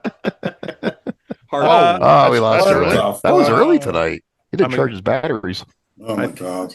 I think it's because Bizarro He had a Fouad's stronger coming up battery. now. Fouad. hey, there he is. Bizarro. Oh, I don't know if I believe in fate. I mean, a lot of good things happened in my life after the accident. Does that mean it was predetermined? No. I mean, my life was means whatever going, you want to be. my life was going down kind of a bad path, I think, before the accident in a lot of different ways, like on a lot of different levels. Health, like even like ways I can't really control, which well I couldn't control, but like health, like everything, like. So I don't know. Is that like? Well, you and I talked about it before, Fouad. You know, like you're talking about, like, you know, you've always been someone who likes challenges and, you know, challenge yourself a lot. And sometimes you might push that too far. Yeah, that's And your so point. That you brought that up before, that maybe this was a way of telling you that, you know, you push things too far. You know, you have to learn a lesson from this. And if it would have been just a small injury, you might not have learned that lesson. Yeah, I know what you mean, but I guess I'm saying like when he says it's fate, what he's asking in the question That is still like, doesn't answer the question of fate. Yeah. yeah, what he's saying is like, was the accident supposed to happen because your life was going in a bad way, and so fate brought you to this point where you had this accident, and now your life has turned around in so many ways. Yeah. Because my life has turned around in so many ways. So I'm like, was But that? it's changed so much, though. But it's changing a I lot. mean, I know it's from that incident, but Yeah, that's you what I'm know, saying. it's got to be different. I interpret fate as a little different. I mean, I don't think that fate is always like something is to learn a lesson. I interpret fate as just it was all predetermined anyways. Yes. I think we're talking more of like Oh, I'm not saying it's a lesson. we're talking more about like karma, in my opinion, or like that kind of thing than fate. To me, I'm just seeing fate as like it all didn't really, like, you weren't ever really making decisions. It doesn't matter if you learned a lesson on the other side. I don't consider that fate. That's just like cause and effect or learning a lesson. I think fate is like it was all just predetermined to begin with, and no matter what you had done, you always were going to end up in that accident, no matter what. I don't think that's what he's asking, though. I think Okay. I think even though he said fate, I think he's asking like he's more asking, do you think everything happens for a reason? That was the second part of his question. Okay. Because like things are better than they were. Yeah. So like, was the accident supposed to happen? Yeah, I guess. And then my mind goes even deeper than that of like, maybe if everything does happen for a reason, it doesn't, like, we can't see it within like the small scale that is just our lives. You know, that's more like butterfly effect of like, Yeah. okay, yeah, maybe to you, whatever, blah, blah, blah. But then maybe somehow your accident affected somebody else, affects somebody else. And those things were all meant to happen for a reason. But to you, maybe particularly to you, it wasn't meant to happen for a reason, you know? Right. Yeah. So it's like, how far down that rabbit hole can you go of where did maybe the reason for your accident, if there is a reason, is not for 10,000 years from now. It's like, how would we know, you know, like where can we really see the effect of those and the ripple that it has, right? Yeah. Ian, I are don't you know. high? Huh? Are you smoking dope or anything? Is that a dope? That was philosophical shit right there. Dope Like smoking sitting answer back right and there. Yeah. keeping a high is what that was. Funny you ask. Oh, this is such an obvious question. Who would you rather get in a street fight with if you had to? Prime Ronnie Coleman, a honey badger, or Mighty Mouse Johnson?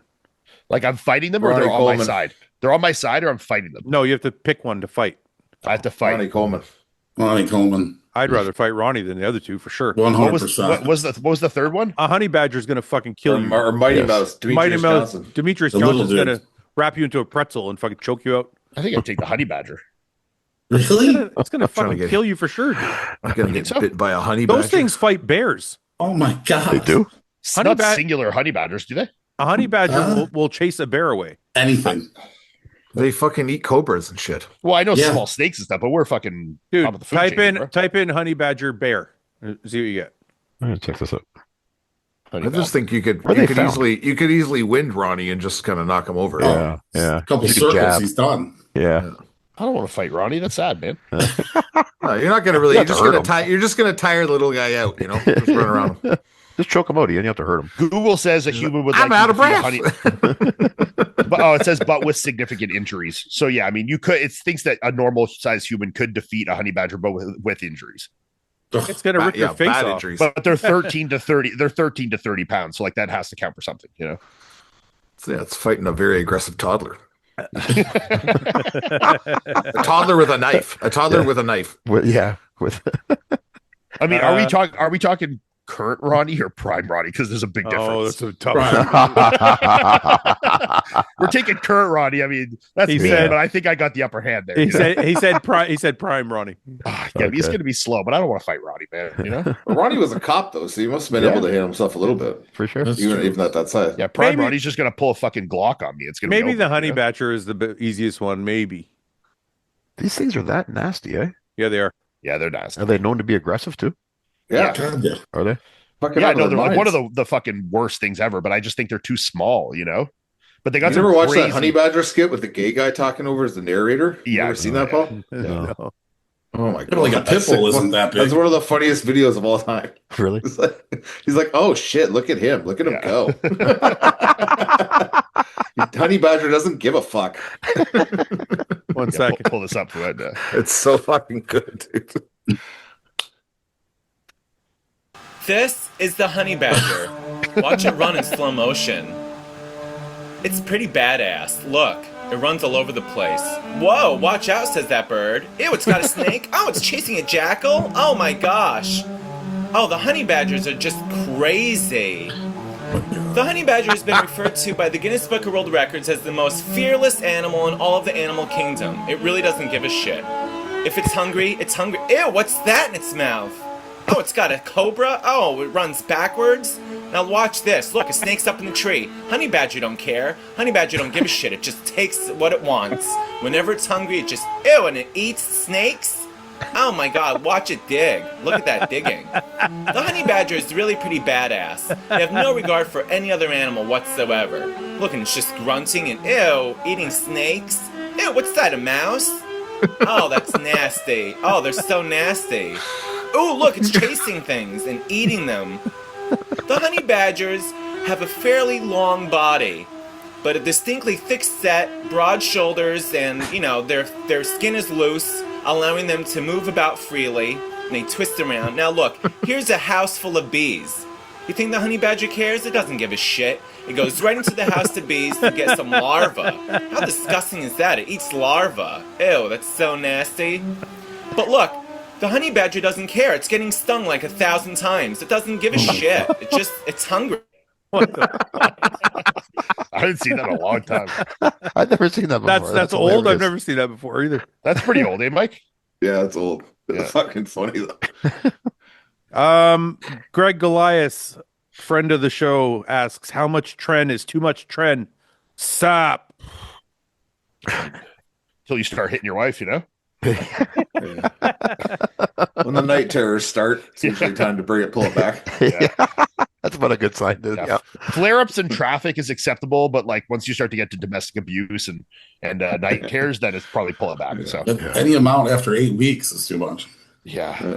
I did, really? Because I went like 4 months straight once. Microdosing or like just No, one? like Oh, full, 7 full Oh blast, my god! fucking full blast tren E all off season, 40 baby. bigs of Halo there the whole time too. So I competed at the Arnold in the powerlifting meet, and the weeks running up to that, I ran a whole bunch of crazy, insane Dallas McCarver type cycle. Yeah. I had 1,400. I was doing Tren E and Tren Ace, but I didn't know I was doing the Ace 1,400 milligrams a week. a week.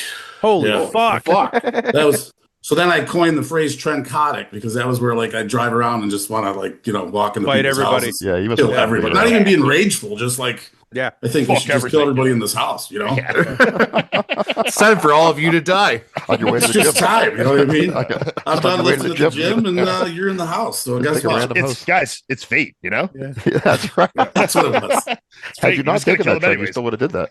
You know what? You know what happened? I used to run Anadrol all the time, Yeah. and then Anadrol started fucking with my appetite. Yeah. And I wanted something to give me the strength that Anadrol gave me, so I started using Tren. And I would just my cycles became Test, Enanthate, and Tren E. Did you ever do Ment? Once. Yeah. Oh, yeah. Once. Okay. Once. I felt it, but I heard it was so toxic. I was like, okay. That's coming back now on TikTok. They just Where talked about where a bunch I of guys draw- talking about The trend and the anadrol is okay, but the Mentis, that's too scary. Men was for us, the you know? line too far for me. I couldn't. Where I drew the line, Ian. I couldn't Yeah. find it. Did you ever hear of frog juice? No. No, what's that? Frog juice is a mixture of liquid anadrol, liquid D-ball, no ester test, and no ester tren. Send it over. Yeah. You got it? Yes. Oh Let's my all do God, a bunch of it. Yeah, I'm Must be telling you, fun to like, inject. it's insane. Dude. Oh, it burns like a motherfucker. Did you say no? You say no ester? No ester. Test So it's like a base. suspension. Yeah. Yeah. It's like a Oh, wow. suspension, but it's in oil. So And then the basically, Tren. you inject it and you go fucking nuts for 2 days. Unfucking real. And the pump is just you basically we did Tren no ester, and then I've done the frog juice too, but the Tren no ester, like 4 of us were lifting in my basement. And we just basically walked around like we didn't know each other, like we were on crack, and just kept lifting. you get so pumped up that you like it hurts, so you throw the weights, and then you turn around, you're like, "Oh fuck, I want to do that." And then you went over and did some other shit, and just like walked around each other. What It's the insane fuck? pump, crazy fucking pump. That was just Tren no ester. The frog juice is No That's what, ester we need to, trend. that's what we need to get you on for the transformation. You'll be fucking juiced. Yeah. there. You go. No ester Fuck, trend. you'll get your right. That fucking left arm will Fucking move. with frog fucking juice. frog juice. my left arm will start working again. It'll start- Just Frog, regrow. Yeah. You'll grow a new arm. Yeah. Like a frog. Yeah. Yeah. Ian, what was the most trend you ever took? I did 700 one time in a cycle, but my night sweats got like way too bad. Like you can't sleep at that. Like that was what I was. 700 was standard for me. Yeah, 100 a day. I did Standard.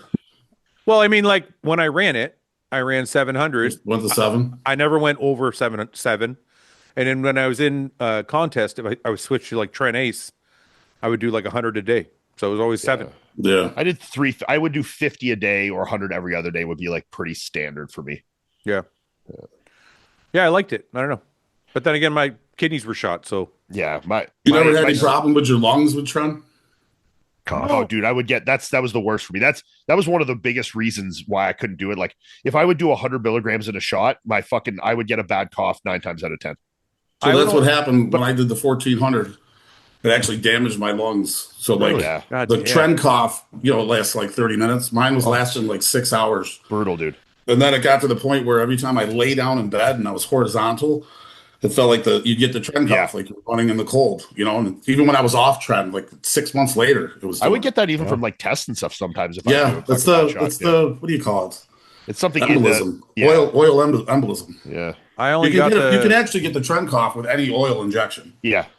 I only got them like 1 out of 10 times. Yeah, I mean, Really? very, very That's rare. awesome. Yeah, I wouldn't get Damn. Trent cough that much. It's so Wow. funny to hear you talk like this, Mike, because whenever we think of, I know this is really stupid to say, and it doesn't. I know I shouldn't even say it, but most people, when they think of like the biggest doses of gear, they think of pro bodybuilders. They're like, those guys look how big they are. They must take the most of everybody.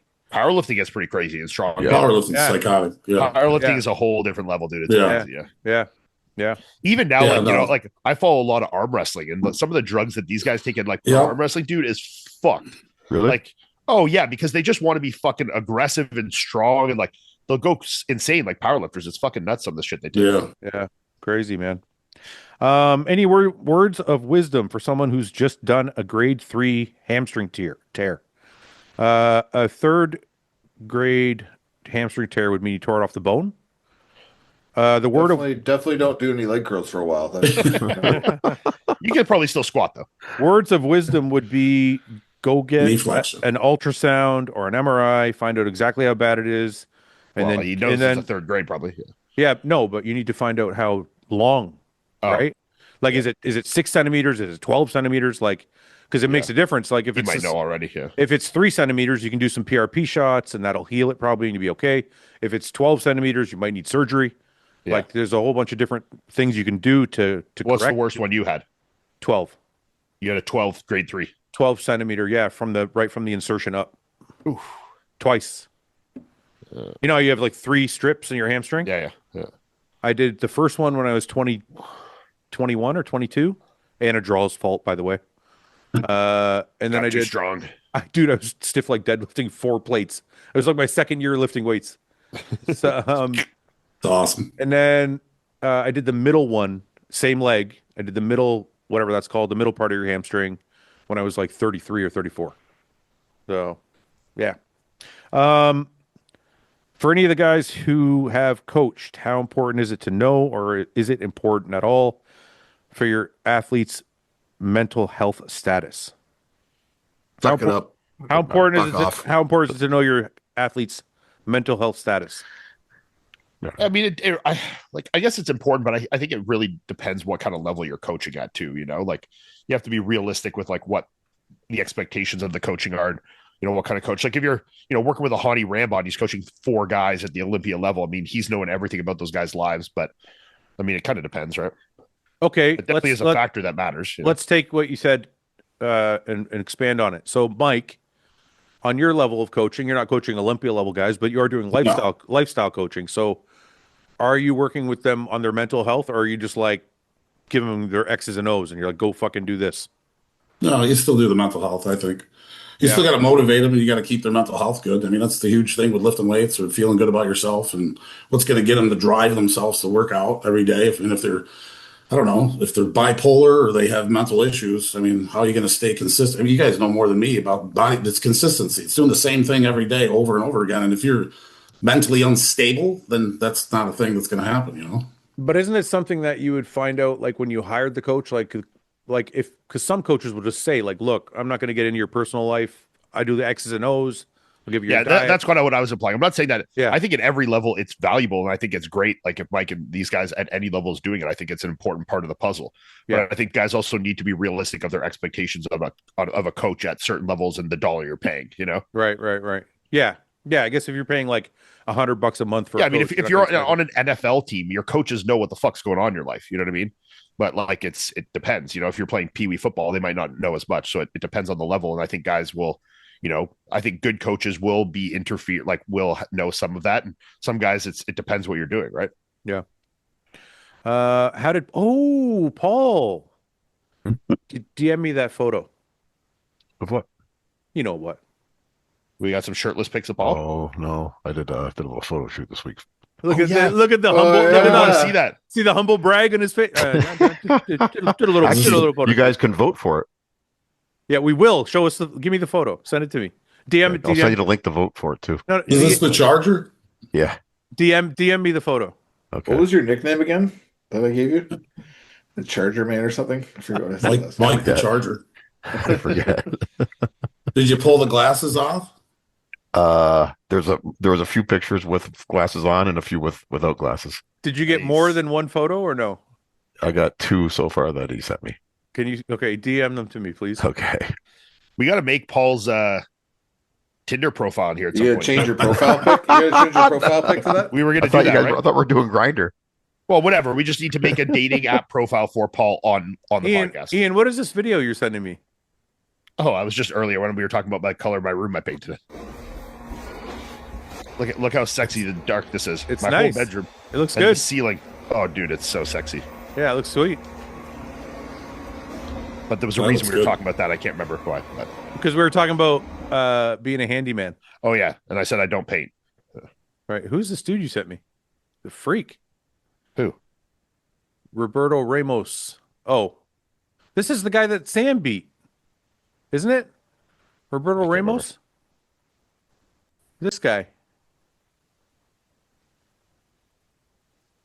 We must have been looking for it on the podcast or something. Yeah, this. I think we were looking for. That's Yeah. right. I was looking. Sent it. Yeah. Paul, did you send me the photos? I'm sending you the picture right now. Look at this motherfucker. He's like, didn't send me the photos. He sent me the link to vote for him. He's such an idiot. You can share that with the group. Put it in the description. Can you please put it in the description and the title of the podcast? Paul's Everybody, gonna win this by like 60,000 votes. Yes. everybody, go vote for Paul. You guys got to see this shit. Look at this shit. Look at this shit. Oh my look at this god! guy. Holy shit! This sexy motherfucker. Yeah. Damn. Yeah, I was going for that Ray Donovan look. That's not you. That's Dude, not me. Though. She's gonna kill you. What the fuck? He's not gonna kill me. I've got to be better than that. This kid's gonna beat you too. He's not What? gonna beat me either. I gotta clean that kid up. Everybody on the podcast, go vote for Paul because this chick's gonna beat That him looks for like sure. the backstage of like a WWE. Like he's getting out of his car to go Yeah, to the ring. I know. Yeah. Where I'm like, did the photo go? Why does it? Okay, there it is. Look Vince at this McMahon style. fucking guy. Look at this guy. I'm getting I out.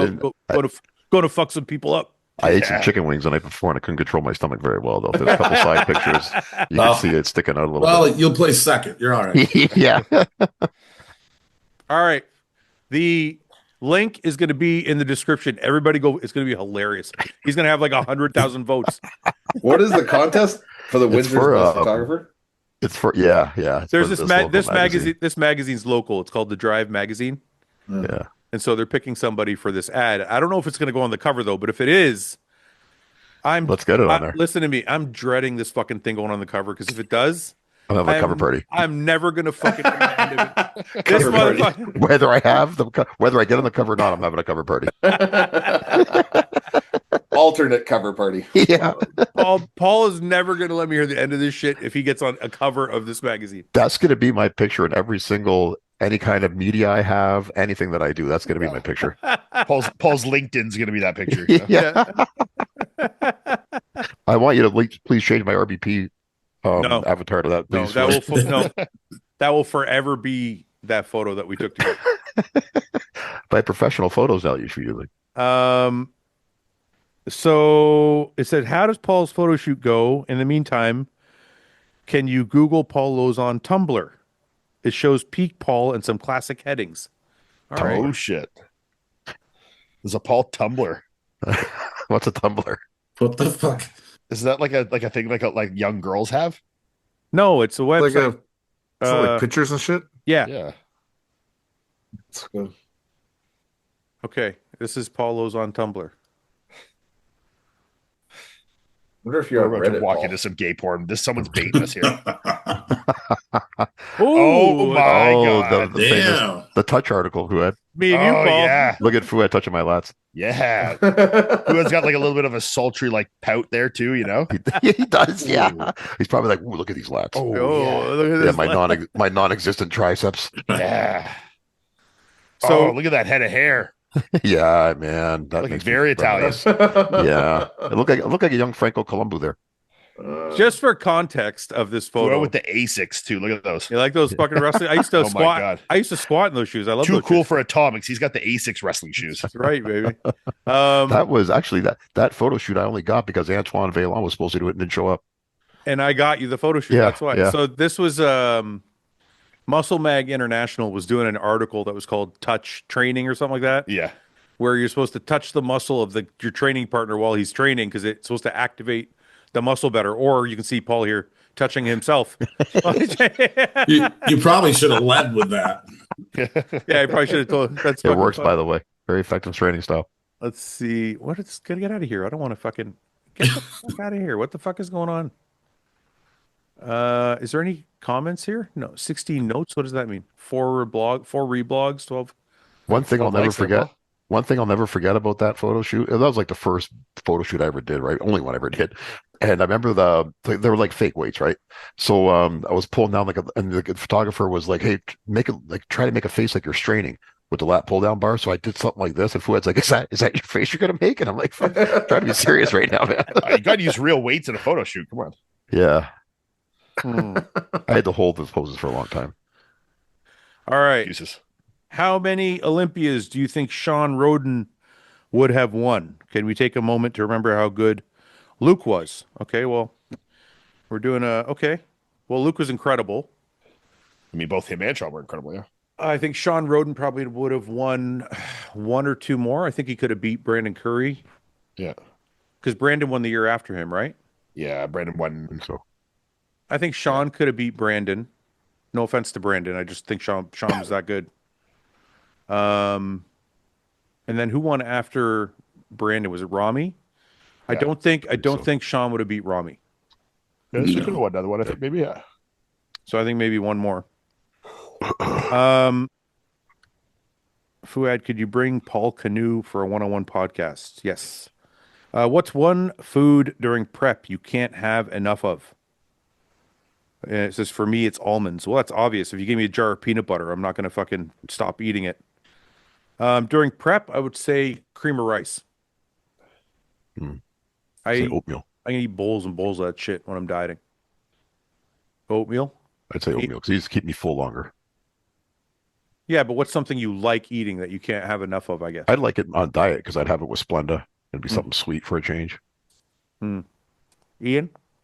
Yeah, I mean, nut butter is probably the one that's like the trickiest to Yeah. control, you know? Yeah. Like, you can get so out of control with that so easy. I used Mike? to buy almond butter so I wouldn't eat it all. Dude, Melissa once during a prep mashed an entire full-size jar with a spoon of nut butter. Yeah. I One did that. night? I did Yeah, three like quarters. fucking fucked her stomach up so hard. I'm I did sure. 3/4 of a jar once with a fork. Yeah. I just kept. I used to eat it with a fork instead of a spoon because I'm like, I won't eat as much. Right. But I just kept that dipping worked. I kept dipping the fork in there until it was all gone. I was like, what the fuck? Mike, have you ever been on a diet, like a prep at all of any sort, or no? Yeah, just random, trying to look good. Just kind of Not dieting, for a show or nothing, but yeah. kind of like Paul, just like summer's coming around. Yeah, Well, exactly. Summer's you- coming around. Up the You're a test a little retired bit. bodybuilder too, Mike? Huh? No, Mike You're a did. retired bodybuilder No. too? Mike never. I've never competed. did these shows. No. Never thought I was big. I have Show the body Paul, dysmorphia. show Paul how is pretty jacked he bad. is. Show Paul how jacked he know? is. What he has to keep Oh, up on the with. Instagram. What are you currently lifting? You still lift pretty heavy? No. What Both are you my laughing shoulders about, I Ian? need reconstructive. Like Me this, too. this You're so that's funny. as high as I can lift that arm. So Paul's competing right now. Yeah, with Paul us. just wants to know how much Just want to stronger, know where I how much stronger Mike is than him. So what do you I still mean, I could probably still bench 405 for reps, but Really? He's way Is bigger this you than. now? Paul, yeah. check that out. This is You're 3 weeks. thick. This is 3 weeks ago, Paul. I'm a little bit leaner than that, but you're thick. Yeah, I'm pretty thick. I'm a little bit. I just don't get, This you is know. this is November 27th. So this is me trying to bench 500 after I hadn't benched, and I only benched like 3 times that year. This was what, 2 years ago, a year ago? Yeah. It's fucking pretty good. So Yeah, that's when the benching 500 stopped. you're way behind, Paul. Yeah, I got to start lifting a little bit lower reps and higher weight. gotta crank that nose up, Paul. Yeah. What kind of weight do you like? let's- Get yourself more in frame, Paul. I don't like that you're shrinking yourself for everybody. Yeah, you just got your head down there. I don't know. Nice go. Oh, sorry. There we go. How's Get his that? chin rested on the line. let us see those big old shoulders, you know? He's like fucking traps. I guess I got to start lifting again. Oh, Yeah. Yeah. Starting to feel a little ashamed of You know, myself. There, you're right. I got my chest up, my shoulders back. I want to know what you guys think about this because it kind of went under the radar a little bit. With Arnold's son winning his pro card in natural bodybuilding, do you think natural bodybuilding is still as respected as pro enhanced athletes? Did he get his pro card? Well, I know he won a first of show. all, okay, wait. First of all, What? I don't What's the think question? I don't think it was ever as respected as pro enhanced athletes because No. pro bodybuilders are fucking freaks. Natural bodybuilding's cool, but it's like It's a whole different thing. it's kind of like women's cool. NBA. It's not and, like, cool. It's not men's- cool. They say it's No. kind of like women's NBA versus men's. You guys, NBA. you guys can say that to be PC, but it's not cool. At Well, all. men's It's not the same thing at all. Yeah. the NBA is like the IFBB, and WNBA is like natural bodybuilding. Yeah. It's kind of the same comparison. Yeah. Like I'd they rather watch Like WNBA. like they play and they're pretty good, but they're not. They're not. Come on. They're It's not funny, even you know. pretty- they're not even pretty good. Well, Ian, like No. you've judged natural shows too. Natural shows, you don't get like any bodybuilders. It's all Yeah. men's physique, a couple Yeah. classics, Yeah. all bikini, no Bikini, physique yeah. or figure. Anyway, the Fit point model now. Yeah. I was making is Arnold's son won his pro card, and I don't know what the I didn't know he competition. won his pro No, card, it's but in I saw some weird. It's some weird federation, though. I think. Oh, Isn't it? PNBA. PNBA. NBA. Yeah. Okay. He just, I don't know. He looks not bad. He's got pretty good quad sweep. He's got Yeah, good it's all- quads. It's better than Sure. better than the last show I saw. I think this was the previous show, and I was like, oh no. Yeah. He looked a I lot was- better at the second show. I was really bummed out when I saw this. I'm like, that's Arnold's kid. The one, though. But then, yeah. I'm not gonna say So anything. what did you say? Still hit it, though, you know? Is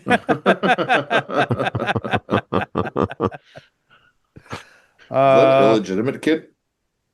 Yes. A real kid? Yeah, that's the Spanish maid's kid, right? Well, it's a real kid. He's a real person. Well, yeah, I know he's a real boy, but Not he's a real Pinocchio. boy. Right, a real boy.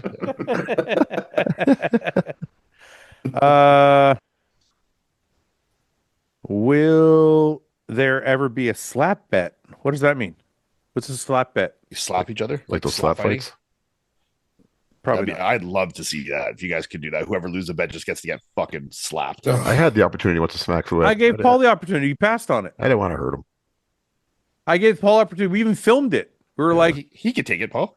I know. I stood there. I was like, hit me. He's like, he just went like this. I'm like, I couldn't bring myself to do it. I'm like, I would have slapped the fuck out of you if I won I that. know you would have. I know. And I was trying to think of that in my head to build up the rage, but it didn't come.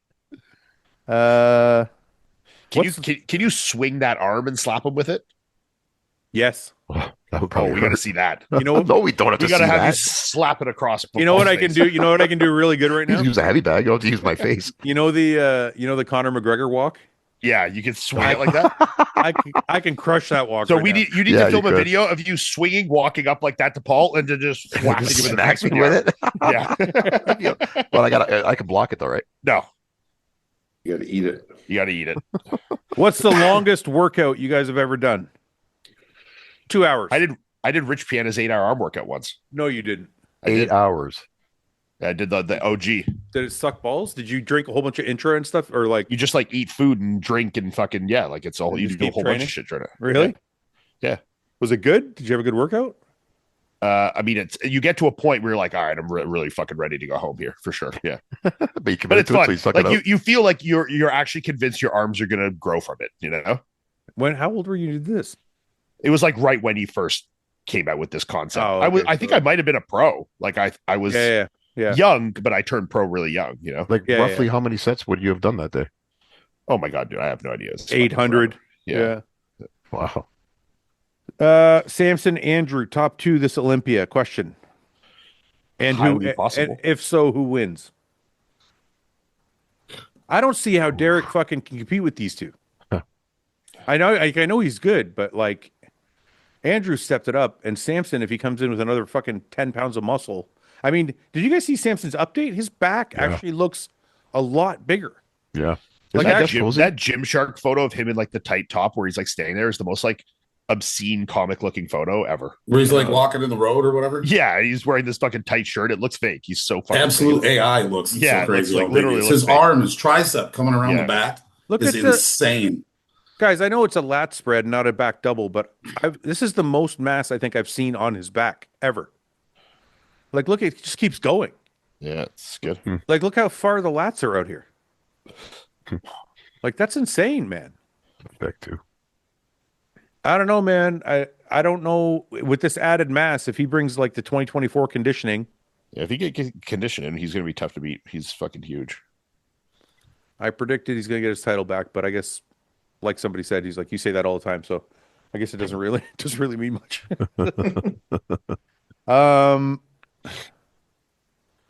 Does Ian still have his fitness app? Yeah, Do you? go give me money. Go give Sign up twice. You just got to ask some questions. That's all. He doesn't want to give you money. Just use Cody in on anything, okay? What do we got here? How different do you think placings would be, if different at all, if there was no head judge swaying the decision making by deciding who stands in the middle of a call out and the judges were not allowed to speak to each other or look at their peer sheets? Paul, that's a question for you. If there was no head judge, how would the fucking shit run? Yes, it is. I think in categories like bodybuilding, classic physique, somewhat, and women's physique, women's bodybuilding, like the more muscular categories, I think you'd still get, you still get the same, pretty much 9 times out of 10 or 8 times out of 10, the same people going in the middle, pretty much the same people surrounding them. But the other categories that are a little bit more, they're judging a little bit different criteria, like bikini for sure. There's Maybe more, wellness. more nuance to it. Yeah. Okay. Yeah. Yeah. I think those ones would be all over the place. So if there was no Steve Weinberger and it was just 8 or 7 or whatever judges sitting at the table and they all had a sheet between them, you think the outcomes would be almost the same? For the more muscular categories, yes. For the body, less muscular- let's just talk bodybuilding. yeah, I think 8 times out of 10 at least they'd be pretty close to the same still. Yeah, I think I can Yeah. agree with that. Ian, you think so? Yeah, I think for the most part, you'd get maybe a couple more outliers, but like that's when the high and low judging would eliminate that anyway. So I think Yeah. that the placings would end up virtually the same. Yeah. Why do we need a head judge? That's of course assuming that you have a good experienced judging panel. Yeah, let's assume that they're all trained properly. Yeah. Why do we need a head judge? I think without a head judge, it's like, because I think it does make it more exciting when you get them grouped. Because if you didn't have a head judge, what would you'd get compile your scores and then you'd have to live get the statistician to then make the call outs. Like, how would that work? If not, you would just have maybe the 20th place guy in the same group as the first place guy, and no one would be rearranging them to like give the entertainment of like seeing first, second, all standing there. Because it would take too long to have like everyone score it, and then it goes to the statistician. They say, okay, these are the top 5 guys. Let's put them in a call out. Like, that would just be too slow and cumbersome. So like, you need a head judge to keep that cadence, Directing it. Yeah. Well, and if you have Direct it, proper communication between the head judge and the rest of the panel, it should kind of play that way anyways. The Yes. head judge should be asking for feedback from the other judges. But I'm Hey, saying if you what's your didn't guys' have that top three? person at all, then, and there's Then- no communication, that's like the person saying no, looking like nothing, then how does that happen? It wouldn't really work as well. It would take too long to It would, compile it anonymously, then have that announced as your top 5, Yeah. and then comparing them, I what think you need some direction. I think what this person is really trying to ask is, if there was nobody directing, right? Like, you have like, this is just the way I see it. I could be totally wrong, but if you're sitting on a panel, you're like, you want to feel like you know what you're talking about, so you're probably going to try and agree with the head judge more often than not. So what I mean is, like, if he says, Derek's in the middle, Samson's on the left, Andrew's on the right, Nick's on the outside, Martin's on the other side. That's how they call it. You're probably going to kind of go along with that, even if he doesn't say so. Well, Well, I think at most, and Paul, I'm sorry to interrupt. I think you'll agree Okay. with this. I think at most level shows, and definitely as you get higher, they'll have that discussion and be like, "Hey, I want to see this guy. I want to see this guy," and that you'll usually get him compared in there if it makes sense. Yeah. Like Well, most guys will speak up and say that. Well, you and I, when we judge Yeah. together, even though they're regional shows, it's not usually much Yeah. of a debate. We'll talk. We'll be like, hey, like, what do you Like, have in can this I class? see number 30 in this group as well? And then Yeah. you'll put them in the group and run through and be like, no, they're not. Put them back in the second group. Or Yeah. sometimes they're like, actually, they're better than this guy. Move that guy into the second group. Well, But and what you I'm- and I have but- also but what I'm- disagreed on placings in the And past we've too. disagreed. Yeah. But hold on, what I'm saying is, like, you guys have a second to agree or disagree with each other, right? Yeah. What if you just didn't have a chance to talk? That's what I'm saying, though. But I That'd be think totally random. But I think that's maybe a little bit better, because now you're getting that person's actual Yeah. opinion without I think you could. unencumbered. Well, I no, think because you could do that at a higher level show where you have higher level judges. If you Yeah. got a regional show and I'm some not talking newer about judges, that. you couldn't do that. Let's just pretend we're talking about the Olympia alone, Okay, then I think you could do it there.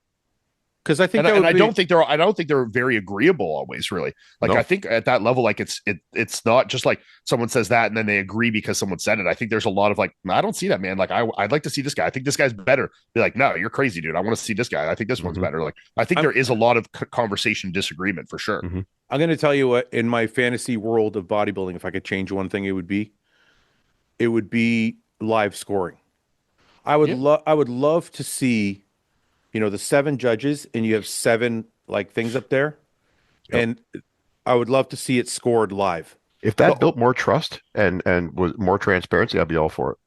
Yeah, I'm all for it. I think the only thing it does is ruin a little of the mystique for finals. That's all it does. Yeah, But true. doesn't that It's get like if you kind of know if like you kind of know looking at it anyways. That's and what where I they mean. put Like, them. you're But getting like you also don't. Like, it is still in the back of your mind because you don't actually know. There is still a mystery there with when you start to show it. Then it's like, all right, well, we know the placings. We don't need to come back for But finals. what if- but what if- you but would what- kill your finals tickets a lot for sure. But what if you were scoring poses and not placings?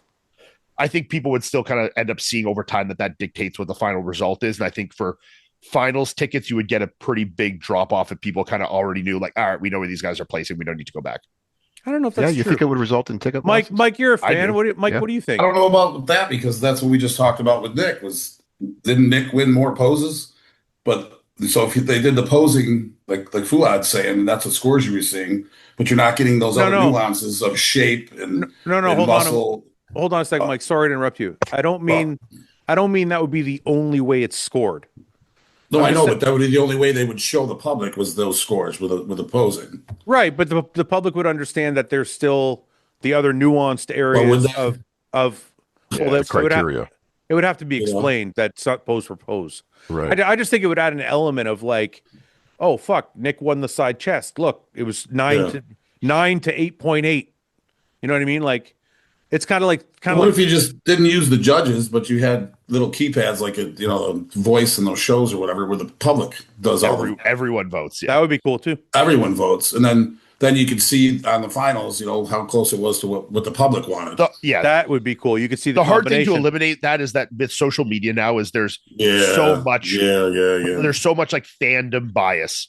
Like some guys could be a 10th place guy, but they could be C-Bum level famous. Yeah, and they're gonna fucking win every single time. It's like fuck it all up. Yeah, like even like with like any show like that, you get a lot of guys that have a crazy level of fame that aren't necessarily the top guys. Yeah, that's true. Well, with like Wesley and Mo, we saw that. I was going to use that example. Yeah, like Wesley. I love Wesley. He's got an awesome physique, but if we're judging it as a bodybuilding show, Mo wins that. Mo wins, but Wesley's going to win that by fan vote every single time. Right. Right. Yeah, it's tough. I don't know. I don't really know the logistics of how I would want to implement it. I just think there's something to do with live scoring that can change the excitement of going to a bodybuilding show.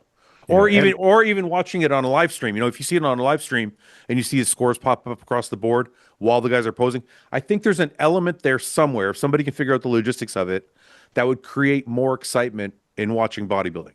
Because it would be real time. It would be real time shit where you'd be like, I'm interested to see what that would more do to the psychology of the athlete. But the athlete's not seeing it. But they wouldn't necessarily. Well, they would know. If the public all knows, they're all going to know.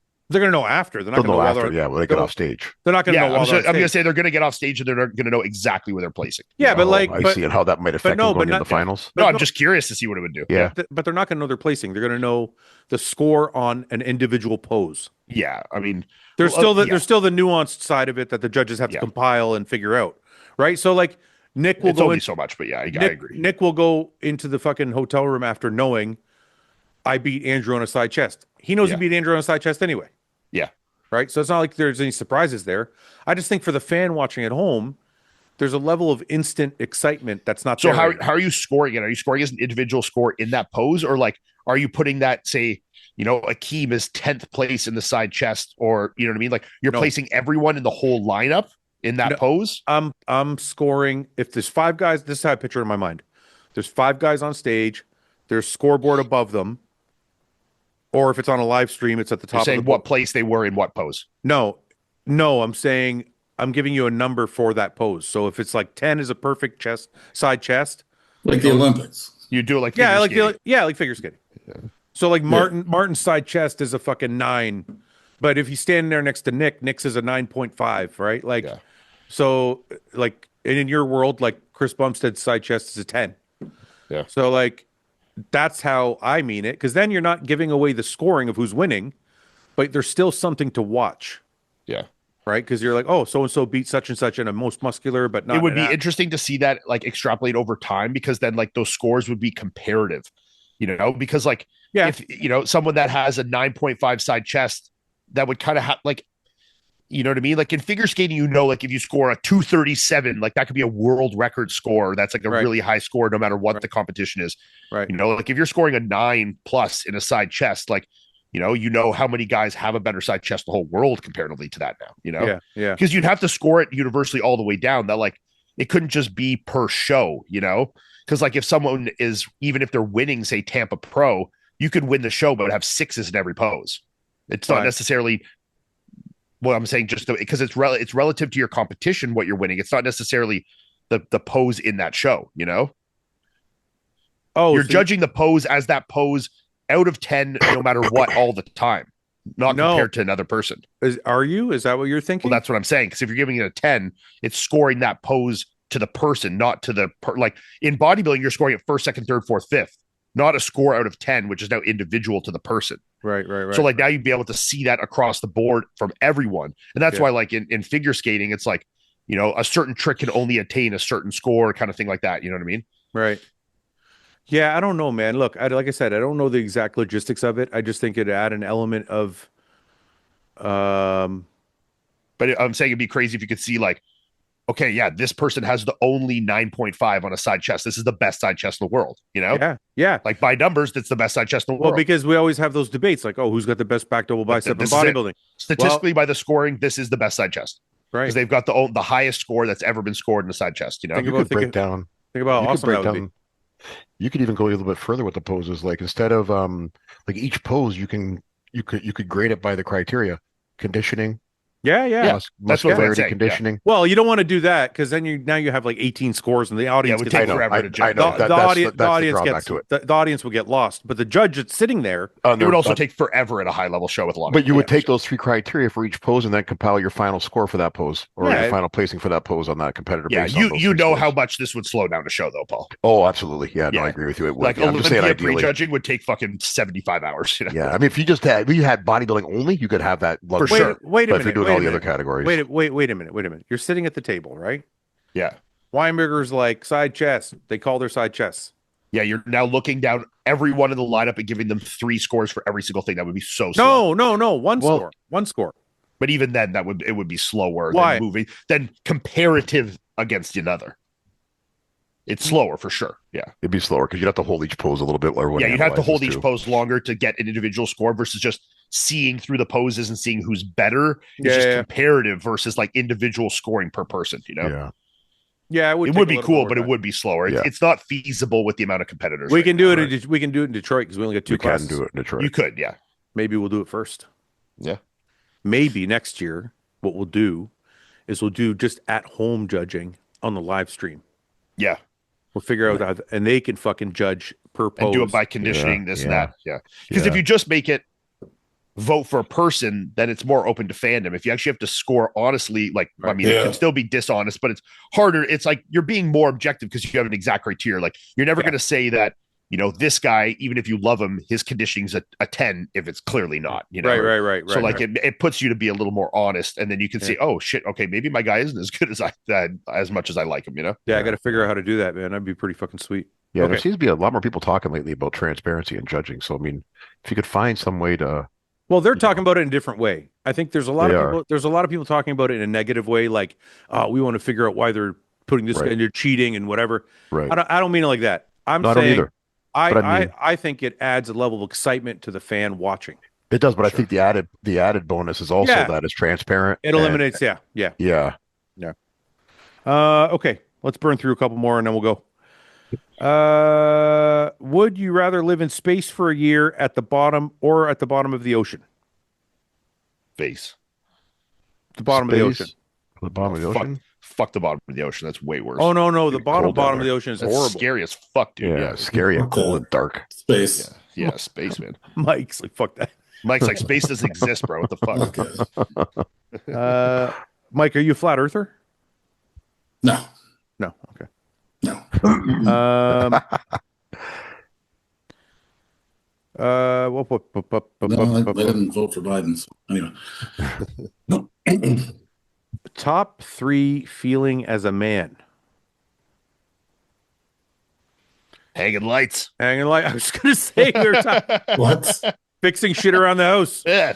Yeah, working on your Well. bike, working on your bikes, Yeah. fixing shit around the house, winning a fight.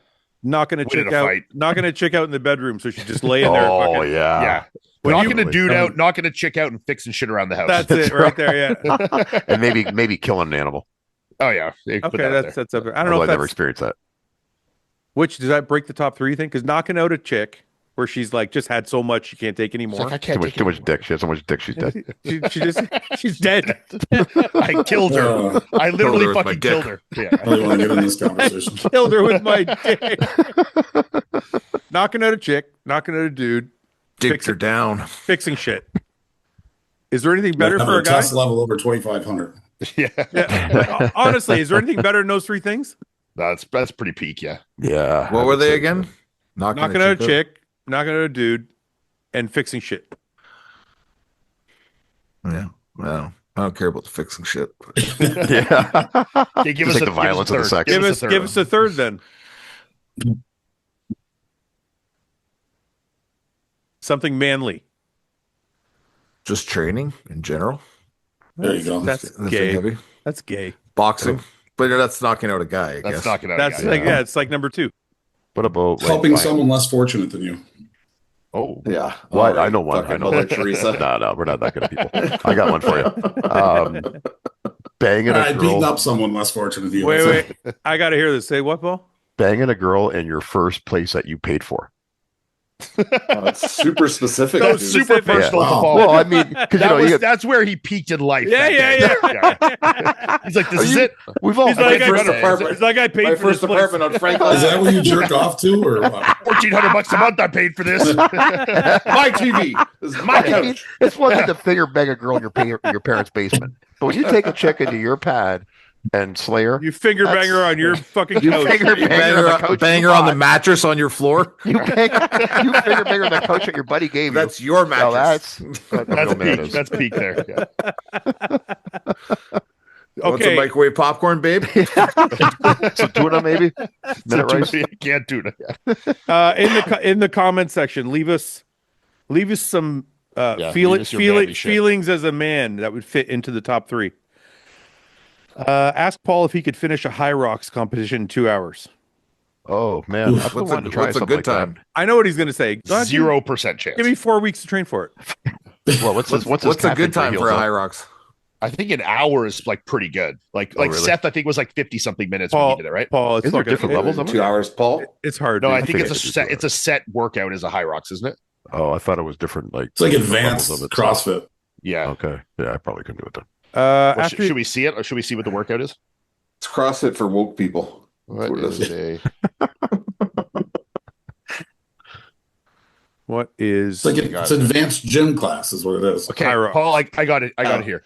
Calisthenics. So it's eight Exactly. 8 kilometers of running with 8 functional workout stations, each preceded by a 1 kilometer run.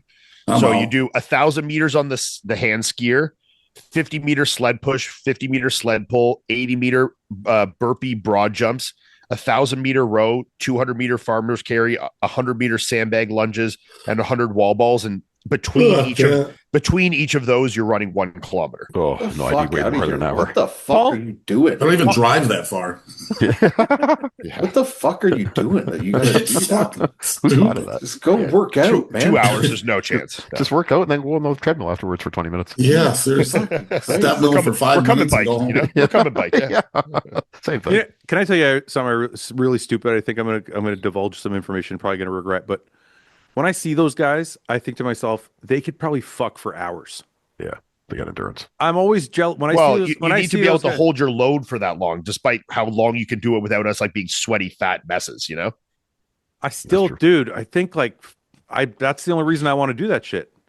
Just to be able to. I don't want to Be able to fuck forever? hours. How old are you, Fouad? You're not Why do you gonna want have to that fuck much for fucking left in you. hours? I don't want to fuck for hours, Mike. I want to fuck till she's dead. Okay, but just You want to kill your wife with your He's dick? checking out. He wants to check out that third manly thing. Yeah. Oh my god. So not complete. I'm pa- not complete. what yet. happened? You passed out. You hit her in the back of the head. Yeah. Well, you feel like a man. Splashing water on her. Wake up, babe. It's too much for you. Got smelling salts on his fucking nightstand. Round 2. After you guys retired, did you keep shaving your bodies, or did you let the hair grow out? And if you let the hair grow out, was it immediately, or did it take a year or so to let it go? I keep shaving mine. I do too. I'm a hairy Italian. I I have I can't. only, I only can't shave do mine it. if I'm gonna take off my shirt and like to wear a tank top because like Mark wants to take photos. Other than that, I would never. I Does just it ever get uncomfortable though for you, Ian? What, shaving it? No. Having a lot of body hair. No. Like when I wasn't used to it because I was shaving it every fucking day to take like progress pics and shit when I was competing. But once I got used to it now, like no, it could be fucking 4 feet long and I don't even notice it. It doesn't get itchy, nothing under your shirt. Not anymore. mine no. doesn't. It does Mine feel good when you shave your body, like you haven't shaved in a while, and the t-shirt's just like floating on you. Oh yeah, Mhm. You yeah, just feel that like, oh, I'm Yeah, like a that does dolphin in feel this good. motherfucker. yeah. That's a good. I don't. feeling, for I don't ever shave. I trim. Yeah. But I can't let the fucking. I can't get hairy. I just. It's. I don't even get itchy or anything. I don't stink. I just don't like it. I just fucking don't like it. I can't do I think it. I think I look bigger. Yeah, big bear, Big smile. big bear, huh? Yeah, yeah. Do you get it on your shoulders and shit too, Ian? Oh, I got it everywhere, dude. Makes him taller. Yeah. You have 8 weeks to get in shape for a comeback show. How would you do it? Ugh. 1,400 milligrams of tren. Ramp it up. What's Paul's type? I'm interested in this one. Type of what? Woman. What's Paul's type? If One you that's nice. find it. Black chicks. That's Bent it. over. That's it. Nice black chicks. That's a yes. Well, I'm an ass man, so they got a nice round ass.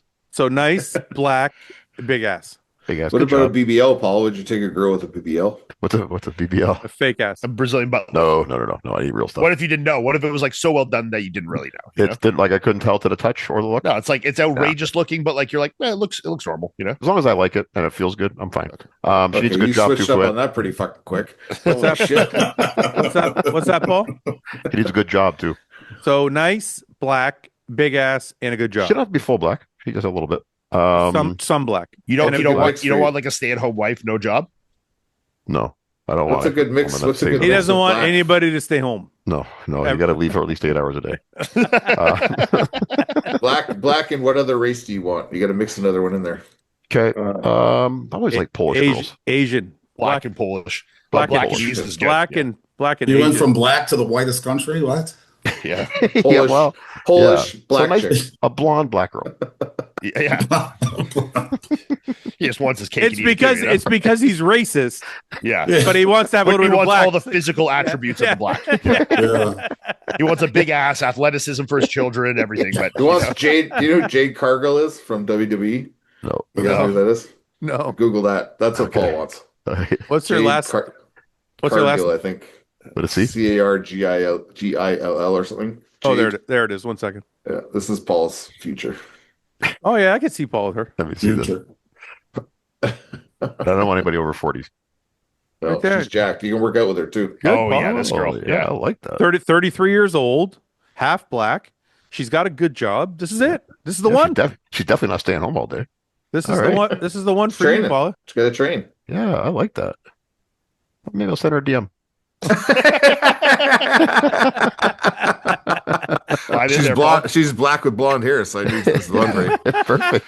Everything. It's literally everything you She were can looking literally for. have any color hair you want. You know what you should do, Any color. Paul? She's busy. Send She her- makes more money than you. She's half black. You're good. Yeah. Yeah. She's nice. Send we're, her- oh, we're gonna work. Send her the picture you just did, the photo shoot, Yeah. There you go. and a nice message, and see. Just say hey. Yeah. So, yeah, you work out. So ask Send her if her- she wants to. Ask her if she wants to 10x herself Yeah. by dating a Lozon. And then that picture. Yeah. All right, Paul. Mike, have you had a good time, buddy? We were happy to have Absolutely. you on, man. You fit right in, man. It was nice having you on. Yeah, thanks Thank for you. I coming. appreciate it. This is awesome. Do you want to say anything before we go? Anything you want to plug? Your coaching business? No, I'm good. You're good? Okay. Yeah. Paul, Make it a good one, Paul. say a nice Okay. prayer for us. Okay, I'm just We have a guest tonight. Don't fuck around. okay. I'm just seeing Mike's name for the first time right now, though. What is it? What? Yeah, what is it? What is it? Interpret it for us, Paul. Gabe up sex. Gay butt sex. What? Gay, Gay butt, butt sex. Oh, that's one of your better ones. Oh man! On that note of gay butt sex, please say a prayer for us. Clean us out. All right, let us. Clean us out. Clean us out so we're prepped and ready for the gay butt sex. Yeah. Give us an enema. We're Yeah, ready to get the go. douche out. All right, let us pray. Dear leader, as we bow our heads and look to the heavens for you, I want to dedicate tonight's prayer to our guest Mike. It was a pleasure having you, Mike. You seem like a cool guy. You're a little bit stronger than me though, so we're gonna have to up my game a little bit because I have to be the strongest 50-plus-year-old on the show. But I think I'm a bit leaner than you at least, so I think I might have you in that department. He's really hanging on that lean. I know. He's like, Condition not is sure. king. Condition is king. Mike. Conditioning is very important. I'm not sure how your balance is, Mike. I don't know if you got symmetry or not, but I consider myself to be pretty balanced. So that might be another advantage I have, maybe. But you got size on me. Holy fuck. His traps are bigger than your whole upper back. Yeah. My A back's hell of my a lower prayer, abs. man. I like it. Yeah. I also got this leg injury right now. That would you shut the fuck up? I'm gonna say a prayer for myself tonight, Fouad. All about Paul. Yeah, I need some help with this. I got some BPC coming. I'm hoping that heals it up. So There you go. I need so pray for me for that. High doses. High doses, yeah. So pray for me for that. Anyways, you guys got any problems you wanna ask for some forgiveness Just finish or it up, for Paul. some help with? Okay, let's take it home then. Till next week. It's always a pleasure. Amen. No, fuck you. Amen. What the fuck was that? I don't even know what that He told me was. to bring it home. You started a prayer, then you made fun of our guest, and then you fucking said He amen. did say I was big and strong, though. So I that was compared good. physiques with our guests. I like that. Well, all right. So, well, it is the weather is starting to turn finally. Some nice Don't weather slip and coming fall. for those of you guys who ride. Be safe out there. And I got to get to bed soon. I got to work early tomorrow. Worked all day, working 12-hour shifts now. All which I'm right, not a all big right, fan all of. right. Oh my god. Shit, Paul. I got a show this weekend and next weekend. And please vote for me. Vote for Drive Paul. magazine. Vote for Paul. The link will be in the description. Yeah, and if you get a chance to, maybe just push them to get me on the cover. If there's something you can do about that. Send me the link. I want the link. Everyone send a DM to the Okay, page. I'll send it to you guys in the group. I sent it to Fouad. All Amen. right. Good night, everybody. Amen. Good See night. you guys. Paul.